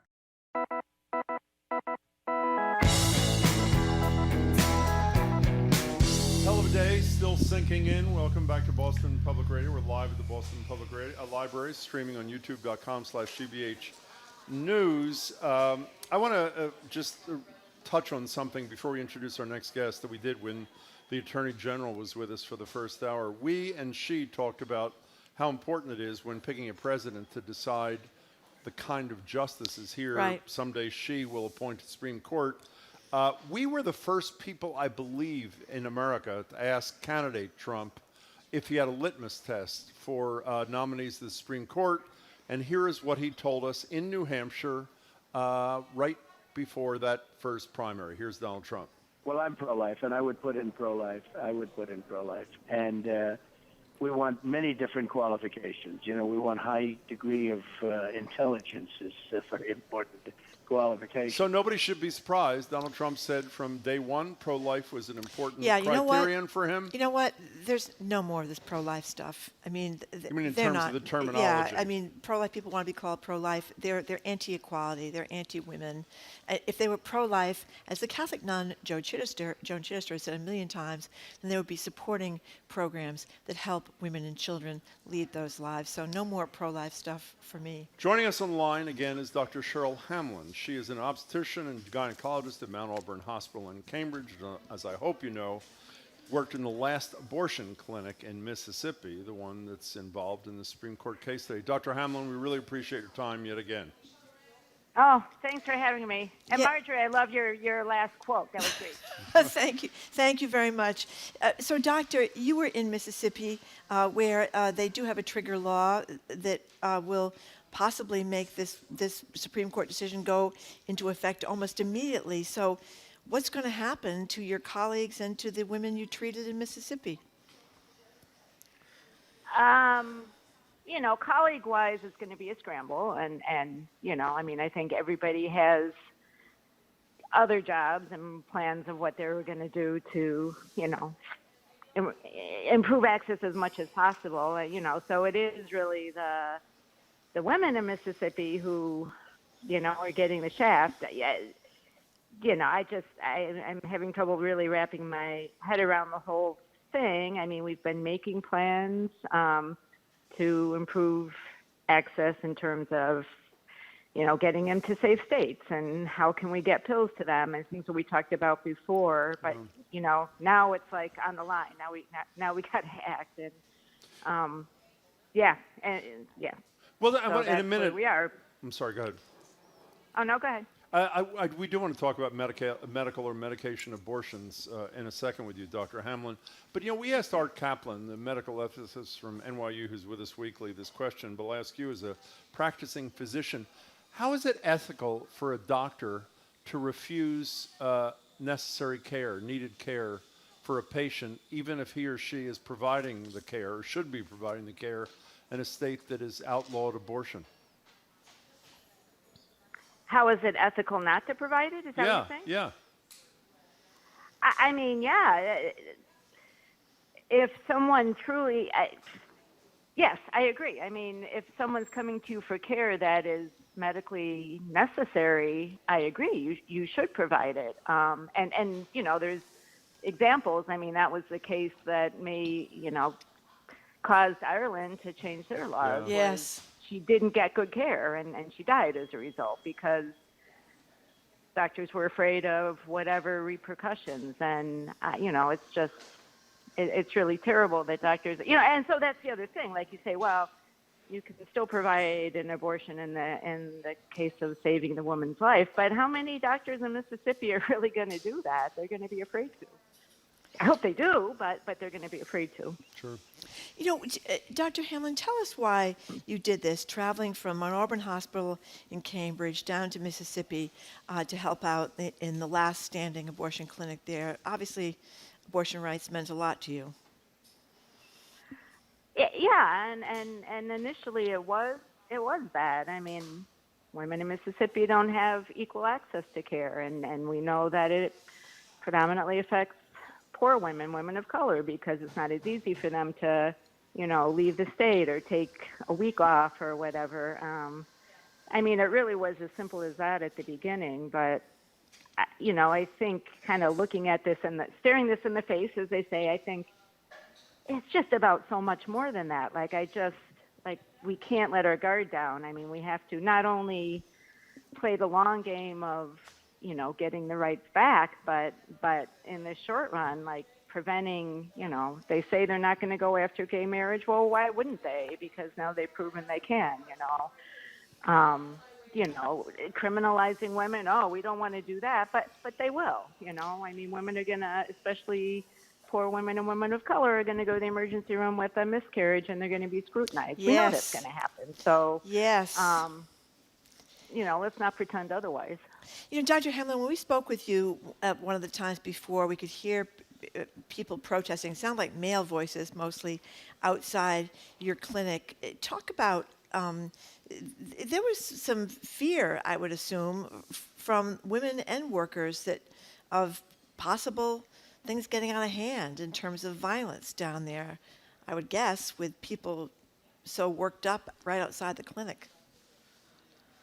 Yeah, I mean, I guess myself and especially the poor people that work there every single day, I give them so much credit that every single day throughout, not weekends, I guess, but, every business day, they're trekking through those protesters. I can't imagine. But yeah, the women, I have had women that were terrified, either because they were taking pictures of them or because,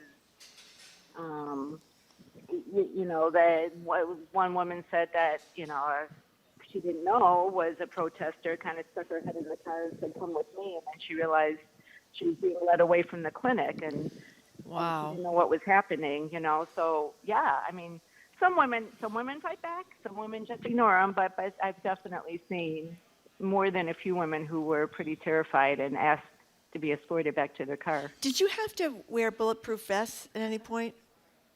No, I never did that. I mean, I never really felt like the threat of that kind of violence was likely. But you're right. You got a lot of people with emotions high, and that's when things get out of hand. Doctor, we're talking to Dr. Cheryl Hamlin from Mount Auburn, who has traveled many a time to Mississippi to work in the last abortion clinic there. I was just passing messages back and forth with my coworkers. So if you spoke to this, please tell me. You mentioned earlier, travel issues for women, mostly low-income women who obviously can't get treated in a state like Mississippi. Are funds being put together there and beyond Mississippi's borders to help women who can't afford to leave work, as you say, for a few days, can't afford the transportation to get 3 states over? What's going on that front, Dr. Hamlin? I mean, there's a variety of people, and I know there is one specifically for the women of Texas, and I am kind of just before I got on the phone with you working on a GoFundMe specifically for the women of Mississippi. I think at some point we have to all kind of come together, but, I think right now I am just going to do the best I can to raise money for a plane ticket or gas or whatever. And I've gotten so many people that say they would be supportive from Massachusetts. Oh my God, like just such an outpouring, as well as, people I know from other places. So I think in the short run we'll get support, but the problem always is, after a while, totally right. People lose interest and it goes away. Yeah. Last question. We discussed it with you last time, but it takes on even greater importance. What's the state of and accessibility of medication or medical abortions for people, and how much will that rescue those in great travails? Yeah, so, I mean, certainly for people who are first trimester, it's a viable option. I'm sure the states that are banning abortion will ban that as well, but it's a little bit harder to enforce. And I know, and that's the other thing I was kind of looking at this morning. There are, there's lots of organizations that help access, and you can get apparently reliable pills from India cheap. I mean, I'm sure that it will be illegal to actually order them and receive them in the mail, but that's probably going to be hard to enforce. So it's a little bit of a band-aid. I hope that's not a long-term solution, but I think it may be a short-term one. As always, we not only appreciate your time with us, we can't thank you enough for the work that you have done, and I'm sure will continue to do. Dr. Hamlin, thanks for your time. Thank you. Thank you for reporting it. Thank you. Thank you for your time, and thank you for your work. We've been talking with Dr. Cheryl Hamlin, an obstetrician and gynecologist from Mount Auburn Hospital in Cambridge, who traveled multiple times to Mississippi at the last clinic providing abortions there. We don't know what's going to be going on in Mississippi tomorrow, but she was there before this decision. Anyway, we're going to open the lines. We're going to talk to Congresswoman Ayanna Presley about bottom of the hour, about 1:35. But meanwhile, we're going to open the lines to you at 877-301-8970. You can call or you can call or text at that number, or you can tweet us at Boss Public Radio, 877-301-8970. We're broadcasting from the Boston Public Library. This is 89.7 GBH. The ruling is in. The U.S. Supreme Court has overturned the constitutional right to an abortion. It reverses Roe v. Wade. Now, let's talk about it. What does this mean for abortion rights in Massachusetts? I'm Marjorie Egan. I'm Callie Crossley. And I'm Paris Alston. We're hosting a community conversation. Join us Tuesday starting at 2 here on GBH 89.7 and streaming live at youtube.com/GBH News.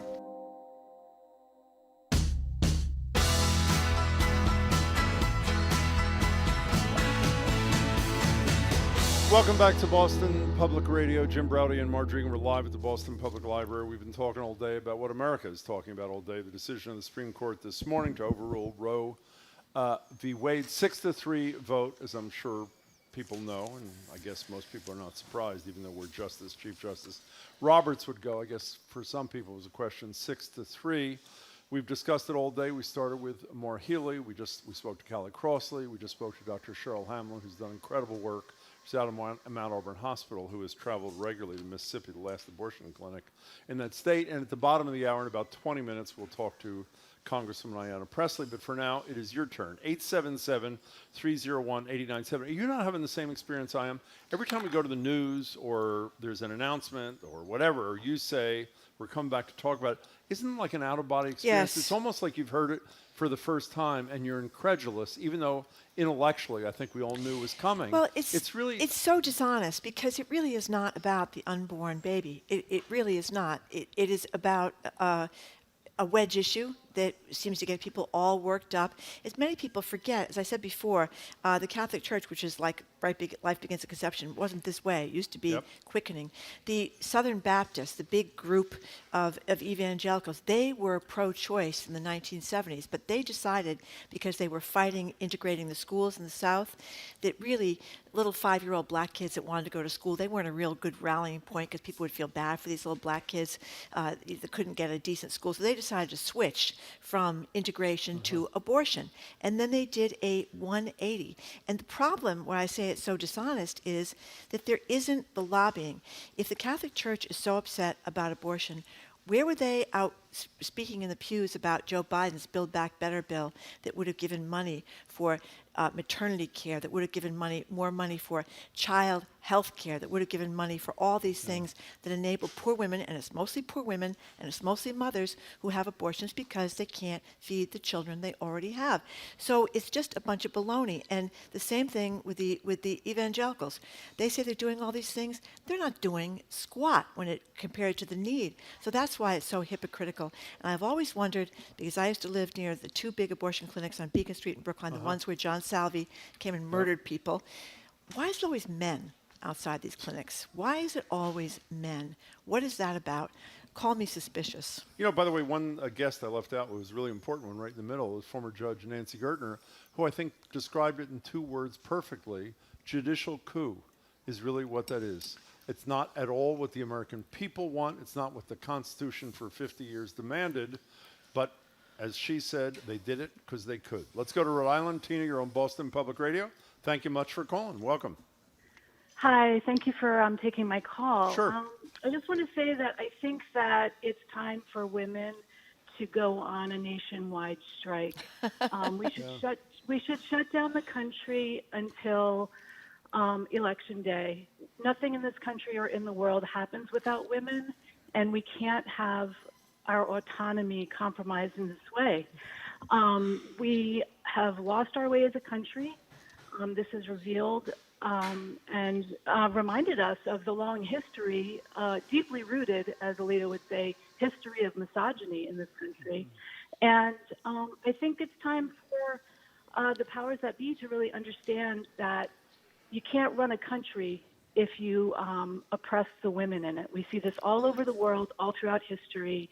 America is no exception. And I say women stop everything. What's the thing, Tina? What's the thing? Lysistrata, whatever it is, when the Greek Greek comedy about women no more sex until they got some of the rules changed. That would be a good idea, Tina. My husband mentioned that to me right after this came out. Yeah. And I just think that there needs to be a message. it's beyond the pale. And as you pointed out, Jim, most of the people in this country don't actually agree with this. So this is not a representative democracy anymore.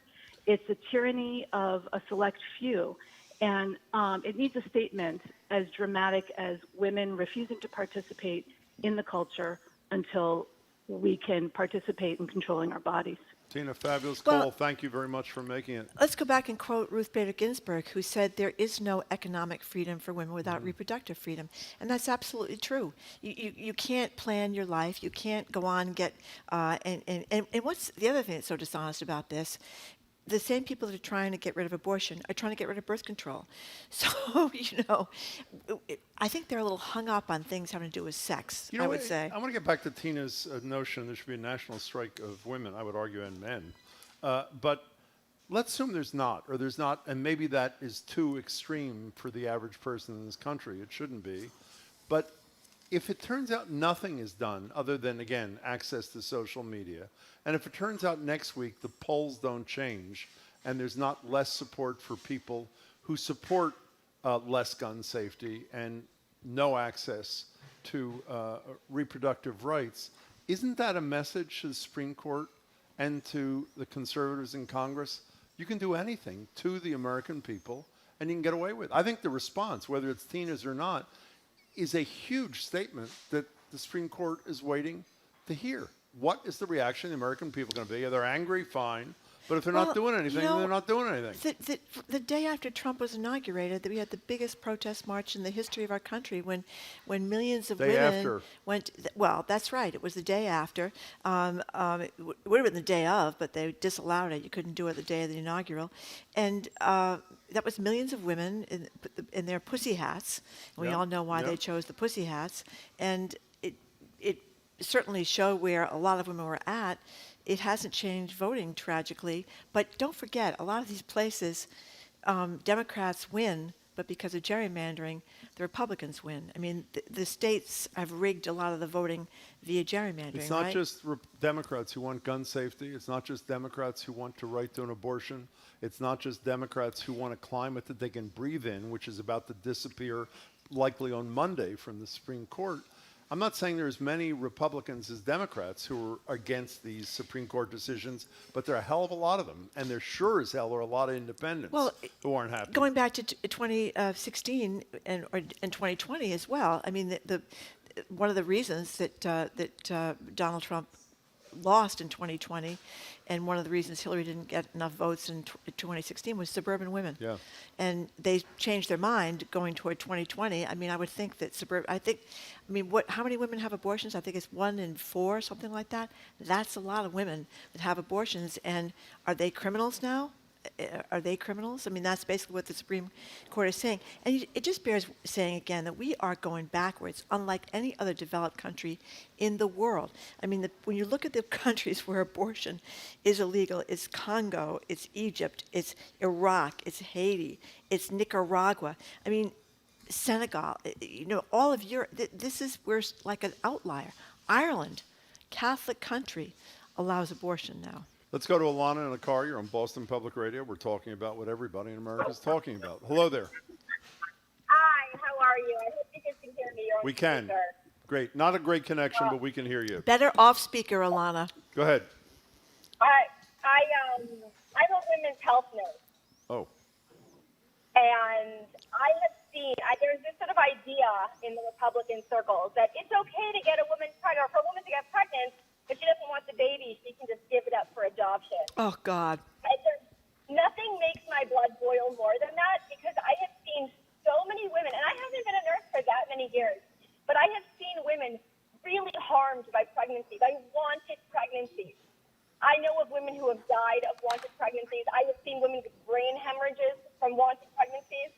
I saw a woman who had such a bad brain hemorrhage from a wanted pregnancy that she forgot she had had a baby until her brain injury, like a couple of weeks later. It took her that long to recover. Pregnancy can be really dangerous. It mostly isn't, but it can be so dangerous. And if you don't want that with all of your heart, you should not have to do that. And it is so horrifying for me. I sort of don't know what to say or do with myself. I'm so horrified.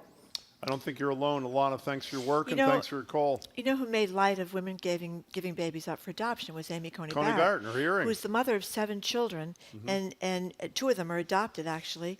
But you'd think she would know better than to say that. I mean, if you want to give a baby up for adoption, that's a wonderful thing. But to be forced to give a baby up for adoption because you have no other option, it's just horrific. And there's all these stories. I remember doing stories on this when I was at the Boston Herald about women in the 60s and 70s where you couldn't be an unwed mother, where that was just, oh my goodness. And they would go away to these mothers' places and give up these babies, barely even see them, and they were haunted by it for the rest of their lives. By the way, before you go to the next call, Tina's recommendation is picking up steam here. Here's just one directive to women: no sex with men until abortion rights are guaranteed. Tina's starting a movement, it appears, right here on Boston Public Radio. Ashley in the car, thank you for calling. Hey, Ashley. Hey, definitely not a good day for anybody of my gender or identifying or sympathetic to my gender. My biggest problem with this is I don't know how to face my own father at this point. Knowing that he voted for Trump, knowing that that vote is part of the reason that I don't have the reproductive rights that my mother had until she went into menopause. Yeah. I was physically ill when I read it this morning. We all knew it was coming when it leaked, but it hit so much harder to see that it's a reality today. Exactly right. And I don't know how to face those people in my own life who I feel helped put me in this position. What would your father say to you when you do figure out how to face him? What will he say when you say to him what you just said to us? I don't know, because we have a really good relationship, but when it comes to that disgusting orange man, number 45, he is irrational. He is unrelenting. That man has put a spell on some people and made them almost unrecognizable, where we can disagree about almost anything, but if I were to bring it up in that way and say, I feel like you helped do this to me, it would, I don't know that he would talk to me for a long period of time. If you have that conversation, call us back, Ashley. Thank you very much for your call. We appreciate it. Ashley's so right. 877-301-8970, meaning? He has put a spell on millions of people. It is unbelievable. These hearings, which I know a lot of people that are Trump fans are not even watching, I mean, everybody around him knew that he was putting forth all these illegal theories. You know, the closest people that work for him, the people from the Department of Justice. He appointed, by the way. These were Republicans. They were people that had voted for Trump.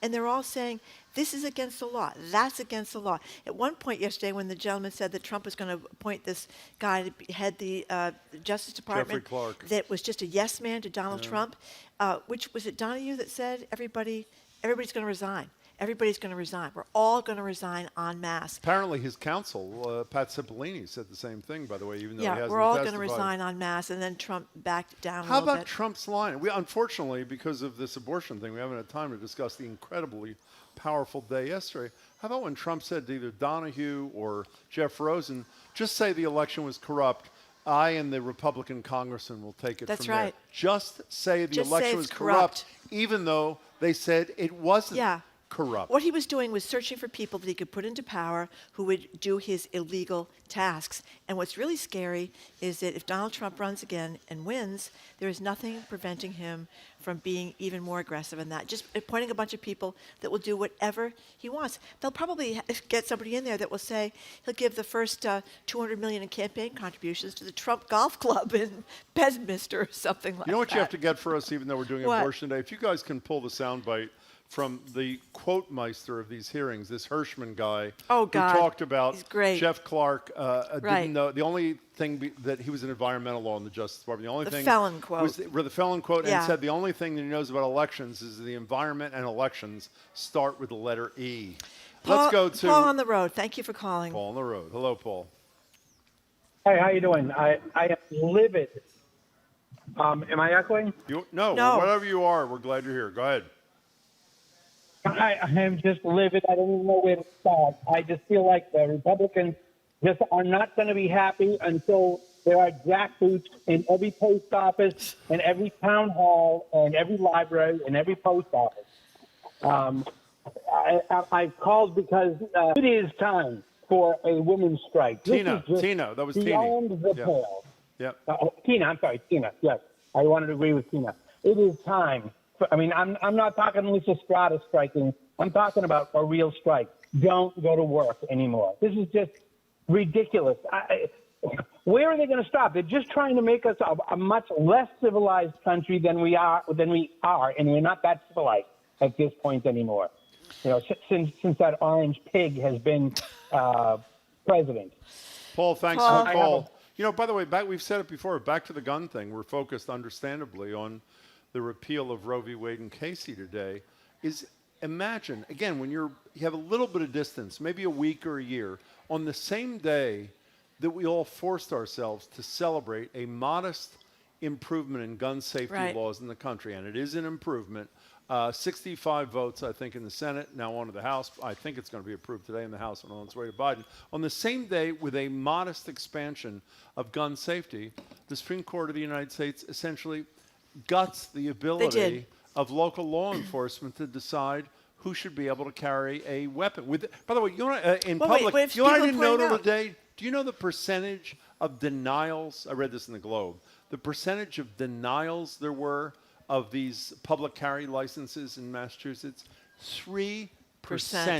97% were granted. And the fact that the discretion is used of the police chiefs, that will soon be determined, I'm guessing, as a violation of the United States Constitution. It is obscene. It really is obscene. Mary Jane is reminding us of a point we should have made earlier, Jim. What's that? 2 credibly accused sexual predators on the court voting to overturn Roe. Please, no, are you really kidding true. me? We should probably take a break. We'll come back. Don't hang up. Stay with your calls, because we're going to be joined not only with more of your phone calls and texts, but by Congresswoman Ayanna Presley right after this, so don't go away.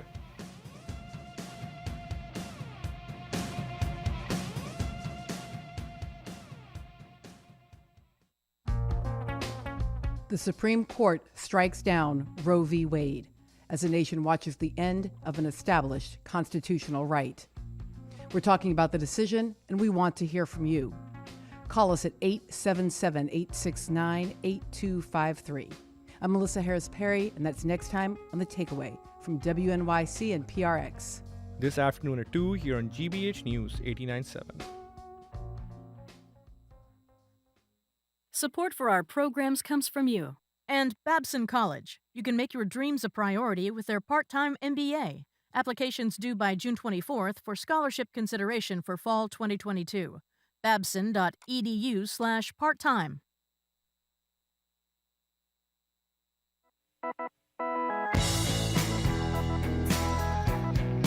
Welcome back to Boston Public Radio. Jim Browdy, Marjorie Egan. We're live at the Boston Public Library. It was not the show we intended, but about 10:05 today, the decision in the Dobbs case repealing Roe v. Wade came down from the Supreme Court of the United States 6-3. And that's essentially all we have talked about, understandably, and I think appropriately, since. In a couple of minutes, we're going to be joined by Congresswoman Ayanna Presley, get her thoughts on this and whether or not Congress will act, as President Joe Biden suggested they should about an hour or so ago. But in the interim, and after Congresswoman Presley, for the rest of the show, we'll entertain your thoughts, texts, calls, all that sort of thing. I wanted to mention a note from one of our staff members, Mackenzie. We were talking about adoption and how cavalier Amy Coney Barrett was about, just drop the baby off at the firehouse or whatever. Mackenzie says is the granddaughter of a woman who had to give up her firstborn at an unwed mother's home and then went on to raise 2 other children. The generational trauma does not go away and affects everyone in the family. 877-301-8097. Let's go to the car, a car at least, where Mary is. Hello, Mary. Welcome. Hello. Hi. Am I echoing? No, you you're sound fine. great. You're fine. Take it away. Okay. This just speaks to the misogyny of this country today, because no judge, no politician is going to tell a urologist that he can't prescribe an erectile dysfunction drug. Right. But they're going to tell a woman what she can and can't do with her own body. Amen. I think you said it. Mary, if you want to stay on hold, it's fine, but we're joined by the Congresswoman, and so stick around if you choose, and we'll go back to you in a minute. Joining us on the phone now with her thoughts on the decision of the Supreme Court this morning is Boston's Congresswoman Ayanna Presley. Congresswoman, really appreciate your time. Yeah, Congressman, thank you. What is your reaction to this decision today? It's a very dark day. That's not how I started out the day. I started out the day feeling hopeful and proud because our daughter graduated from the 8th grade today. Oh, congratulations. And in the midst of that, I learned about this ruling and was immediately devastated that I'm sending our daughter into a world where she has less rights than I do, or than I did. At the same token, since she has been in many organizing spaces with me and other allies, in that I do chair the Abortion Rights and Access Task Force under the Pro-Choice Caucus. And so often she has heard us say, when we fight, we win. And so I can't stop fighting until that's true. And then finally, because many of us saw a day like this coming, and this is truly a very dark day in American history, and repro justice organizers have been sounding the alarms for years and were called hysterical. I'll quote the words of a dear friend and local author, Laura Gassner-Otting, who said, "I am afraid you might be too. If you are not afraid, consider your privilege. If you have that privilege, stop telling people who are afraid that we shouldn't be. That's how we got here." Congresswoman Presley, I'm assuming, despite your daughter's 8th grade graduation, you either heard of what the president had to say at about 12:40 this afternoon. And one of the things he said is Congress has the power to restore the protections that existed in Roe v. Wade. I'm skeptical on the Senate side that is real. Are you, or are you hopeful? I don't even have the space for skepticism or cynicism. This is a public health emergency. It is a matter of life and death. We need to engage every level of government, to engage every tool available. And then we have to keep fighting to affirm health care as a fundamental human right, and abortion care is health care. And certainly we need to abolish the filibuster. We also need to grow our majority in the Senate, in that we have seen Senate Republicans time and time again obstruct the will of the American people in synchronicity and alignment with the far-right extremism of this Supreme Court. So far as the White House is concerned, I was encouraged by President Biden's remarks today and his acknowledgement that this will threaten lives. I'm also encouraged by his commitment to protect medication abortion. That's something that I've been fighting for. And also protecting those that are traveling to get abortion care. So these are things that I've been calling for, and they will help to mitigate this crisis. And I'm calling on this president to use the full weight of his presidency to tackle this. And to me, that must also include pressuring the Senate to abolish the filibuster so we can pass the Women's Health Protection Act, of which I am an original co-lead on that bill that passed the House. And I want a public health emergency to be declared on abortion. And if he does that, then that will allow him additional flexibilities and resources in order for us to address this head on. We're talking to Congresswoman Ayanna Presley. Congresswoman, we often hear that there are certain people, gun rights people, who are single-issue voters, come out in force when there's any kind of election. You see the polls, even with the threat of Roe being overturned, that inflation and the economy are the top of people's minds. And I wonder, in terms of any kind of action in the voting booth, what you make of that people may be very concerned about no more abortion in so many states, but they're more concerned about inflation? Well, we find ourselves at an unprecedented moment where we are bearing the weight of layered crises. And the American people, just like, you know, myself as a legislator, unfortunately have to deal with all of these things and in real time because they all matter. But again, the fact that the will of the people has been overturned, a nearly 50-year protection and codified right to abortion care, this is a matter of life and death. This is a matter of forced birth in a country where we do not have universal child care, where we do not have paid leave, where we are still in the aftermath of a baby formula shortage, where we have a Black maternal morbidity crisis, where Black women are 3 to 4 times more likely to die in childbirth. Now, we are fortunate that Massachusetts is a safe haven, and I want to commend my colleagues on the state level. We did pass the Roe Act, codifying the right to abortion care, and that's a good thing. And I also want to give credit where credit is due to Governor Baker. I'm glad that today he signed an EO, an executive order, to protect our providers and healthcare workers who are and will serve residents from other states.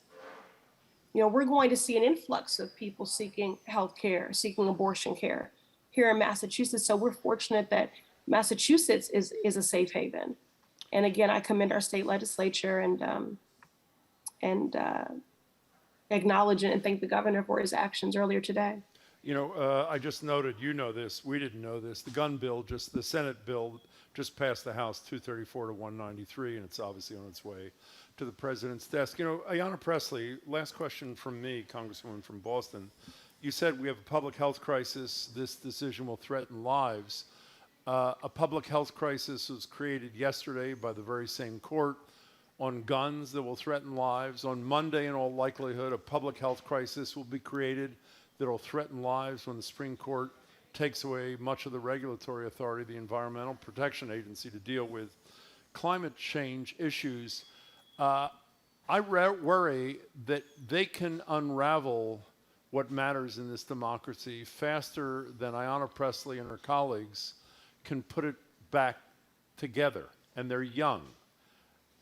In all candor, I know you say you have no room for an absence of hope, but these 3 days in and of themselves are amongst the most regressive 3 that we will live through in our lifetime. It's a tough battle, no? Yes. And it's not just the activists and the advocates on the front lines of all of these movements who have been embattled and who are exhausted and demoralized. The American people feel this way too. I was reading the Globe yesterday about Roe, and there was a quote from a young woman that was a gut punch to me when she said that initially, upon hearing about the draft ruling on Roe, she was outraged and upset and she went to protest, but now she's at a place of detached acceptance. We can't have that. Yeah. It's understandable, but we cannot have that. And on the flip side, I would say, although it infuriates me that it takes carnage and tragic events and survivors reliving their trauma to compel action, because people have been vigilant and sustained in their outrage and in their urgent demands for something to happen, we are going to pass a gun bill. And so if all of those survivors of gun violence, if all those activists and advocates had stayed in a place of detached acceptance because of their trauma, we would not see this progress being made. And so I'm encouraged the progress that has been made in the Senate, and some of the provisions in the framework that will help save lives, like closing the boyfriend loophole, strengthening background checks. but far more is needed to address the root causes of gun violence. But these initial steps are encouraging, and I hope a little bit of that hope wears off on me, Congresswoman. Yeah, I'll tell you, we really appreciate your time. Thank you. Yeah, thank you very much for joining us. That was, of course, Congresswoman Ayanna Presley, and we very much thank her for taking your time. So I guess for the rest of the show, we're going to open the lines and take calls. 877-301-8970, 877-301-8970. Inject a little bit of levity here, Jim. What would that be? Well, we have people emailing and texting about how we should have a sex strike. You know, the women should just go on strike. And one of their texters said, I think we can refine our sex strike to no sex with Republican men. So the number is 877-301-8097. We also have to do a shout out for one organization.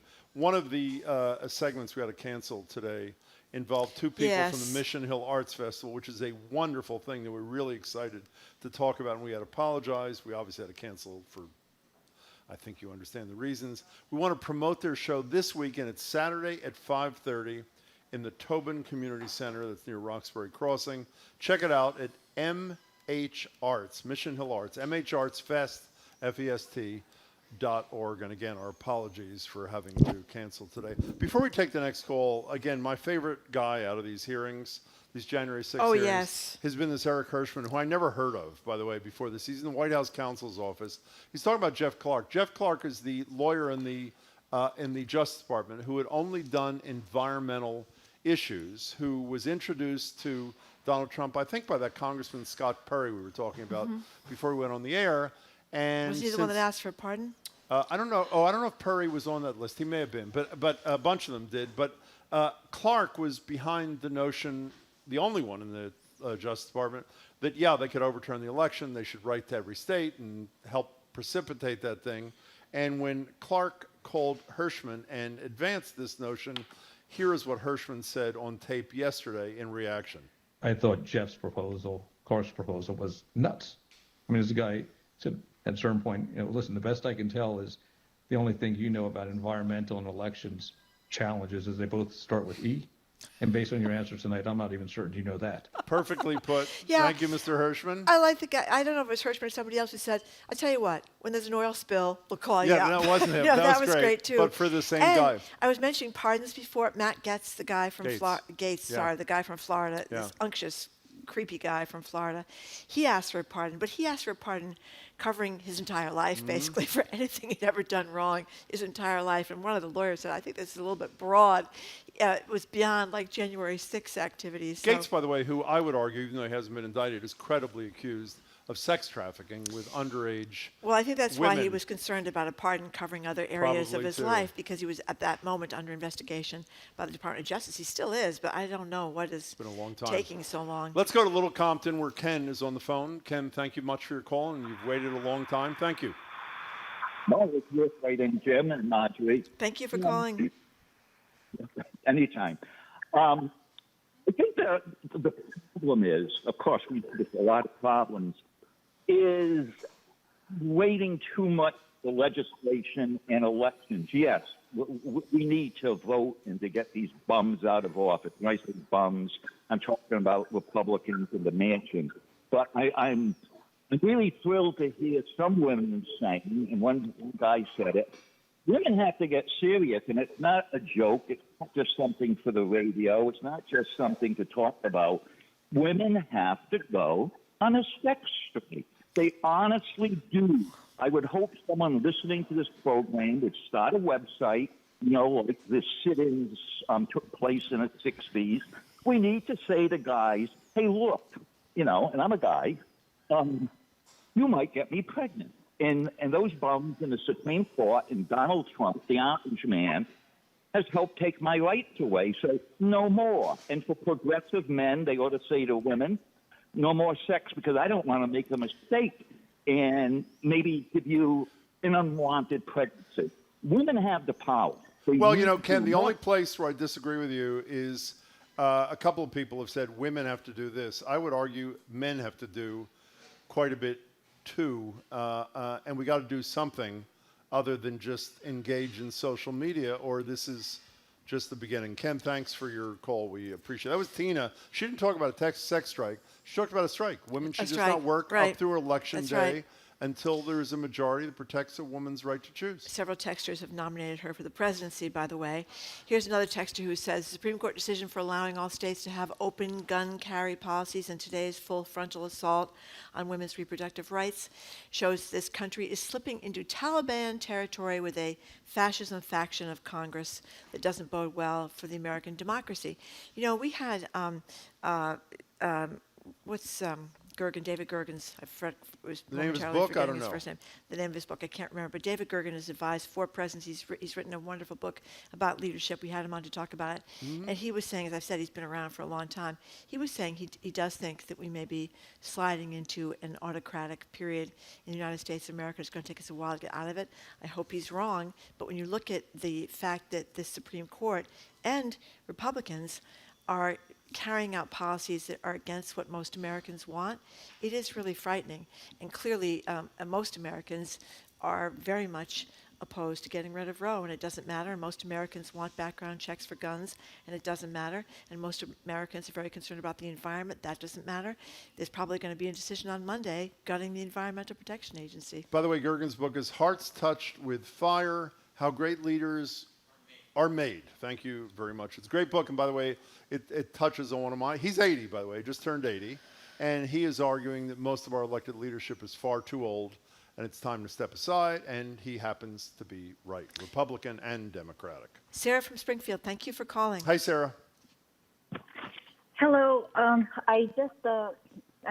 my blood is boiling as all of you. But what makes me really, really angry is that how come Thomas Clarence, whose wife was involved with encouragement of the January 6th, how come he gets to vote?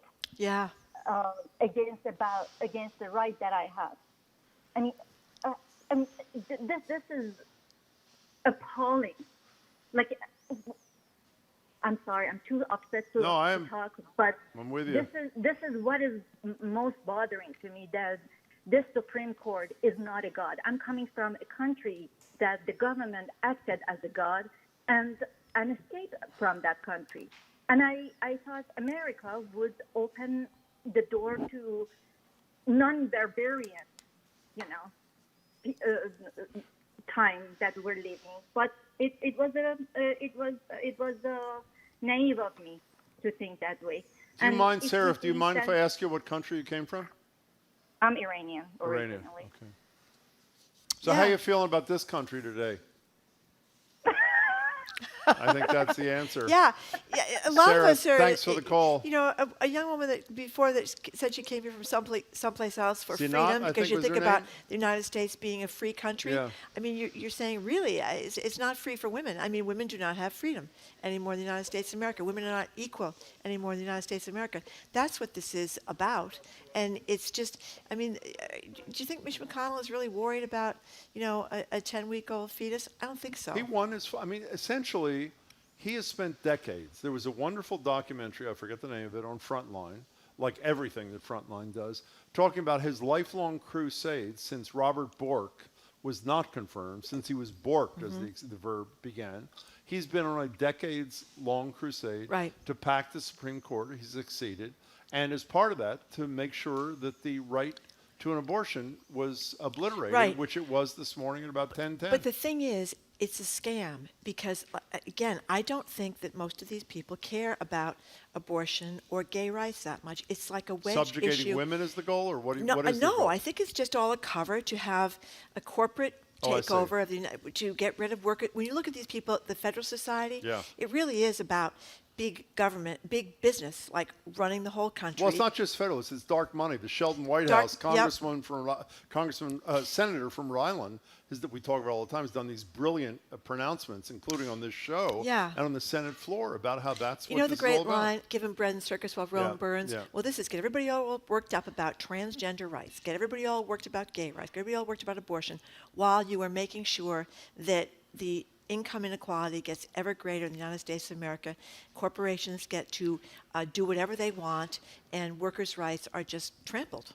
So I'll pose the question again, and I guess we'll continue on Monday at some point. The American people on Monday will be told their right to have an agency protect their ability to breathe and drink clean water is going to be dramatically cut back.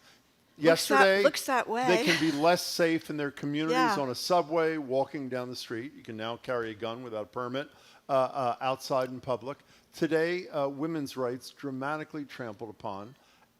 You talk often, Marjorie, about how if they raise the cost of college in Montreal by $1 a year, there are 1 million people on the streets. What's going to happen in this country when guns, reproductive rights, and clean air are trampled upon 3 out of 3 days I in a don't row? know, but you look at polls, and what the polls will tell you is that none of that matters because gas is $5.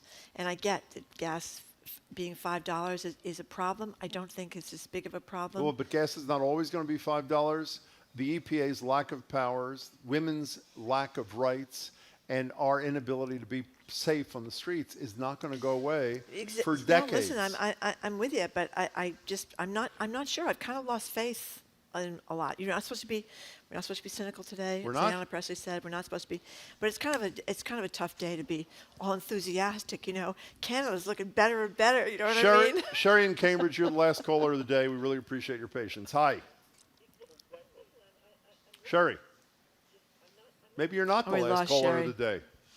Okay, because she's Thank not the you, last. Sherry, for your I guess she's thoughts. not the last call of the day. Appreciate it. Well, we're hoping that it's a better weekend at least. It's going to be a nice Well, hot because there are weekend. no Supreme Court decisions on the weekend. Supreme Court decision until Monday. But you know what really is scary? People have texted about this, and we just got one that said, is there a concern about the Republican Congress passing a federal law prohibiting abortion nationwide? Absolutely, because I think it could be very, very likely if you have a Republican Congress in 2022, and what everybody is seeing, again, in the polls, is that the Democrats are going to get walloped in 2022. Maybe this will matter. Well, you need a Republican president in 2025, too, to complete this picture. But Nancy Gertner said it to us. You talked to her about it today.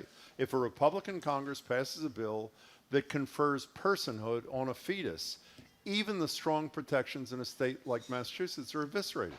Period. That's the bottom line. That's one of the many things at stake in these upcoming elections. So this could be what happens in the United States of America.